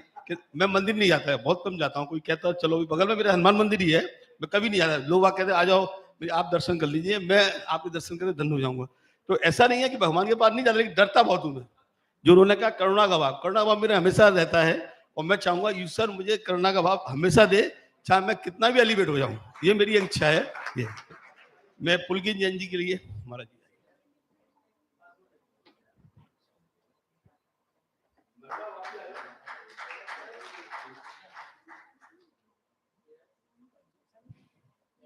हमारे बीच में एक शख्सियत और है, मैं अभी भूल गया वैसे, भाई साहब देख नहीं पाया। विनोद गोयल जी चार्ट अकाउंटेंट है, नो डाउट मैं चार्ट अकाउंटेंट हूँ, संबंधित है। आप सिंडिकेट बैंक में डायरेक्टर रहे हैं। मैं चाहूंगा कि एक मतलब आप आए मंच पे तो हम आपका स्वागत वैसे ही करते हैं। आइए आइए आइए ना मंच पे। और मैं अभी हमारे पास एनबीसी के डायरेक्टर भी हैं, वो भी सर मंच पे आइए। आप एमएलए रहे पहले, आप आइए। तो एक ग्रुप फोटो हम कराते हैं आपस में। और मैं सभी से चाहूंगा, हाँ मेरे साथ एक राजेश जी हैं। राजेश जी हमारी टीम में है, पूरे मीडिया काम देखते हैं। राजेश जी आप आइए, विनोद गोयल जी आपका स्वागत करेंगे। आपकी फोटो हम ले लेंगे, कोई बात नहीं, आप आइए।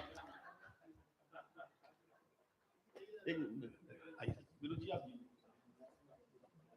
राजेश जी आइए।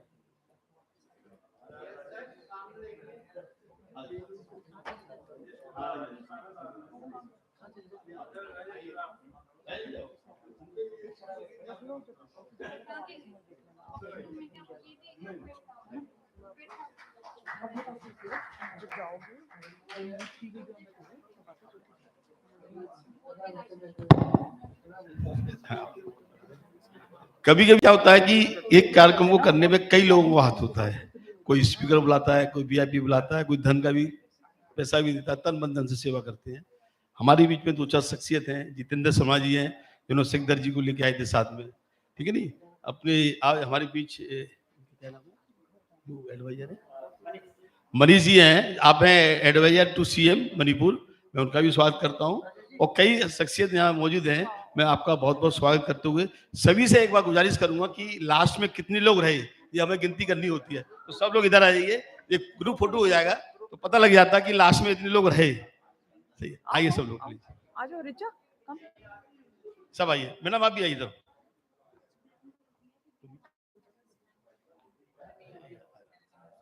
ये दिक्कत है, आप सुनते नहीं।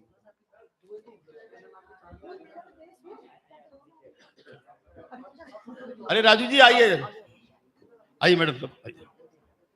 अरे आप भी आइए, विनोद जी, मेरा जी आओ ना, आप ही आओ भैया, गिनती करनी होती लास्ट में कितने लोग बचे।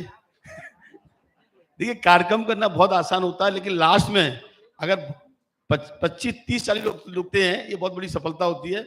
मैं कार्यक्रम सफलता देखता हूँ कि लास्ट में 30 लोग हैं तो कार्यक्रम बहुत सफल है।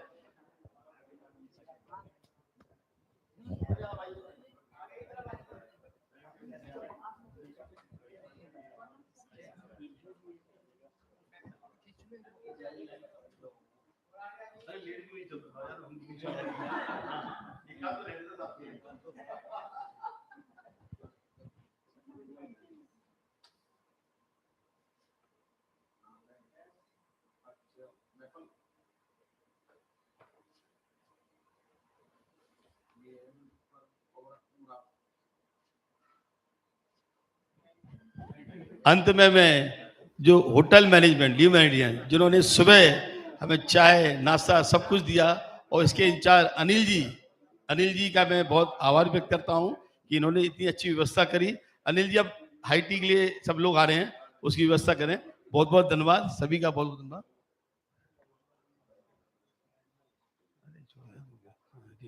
ठीक है महाराज जी, आप चलिए।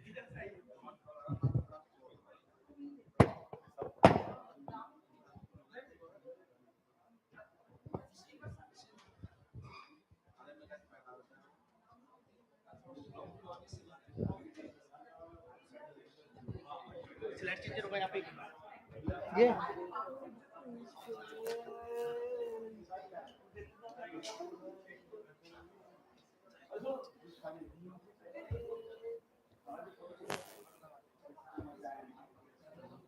हेलो हेलो, आवाज आ रही है? आ रही है। हेलो, कृपया करके कीजिए।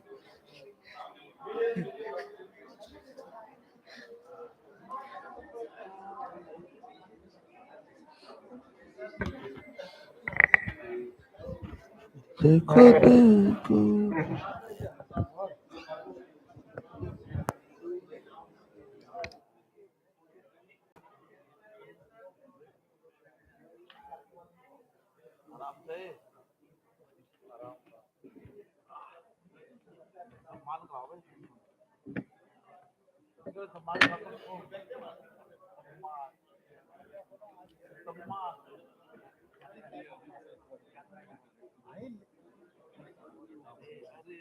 कोई आता है?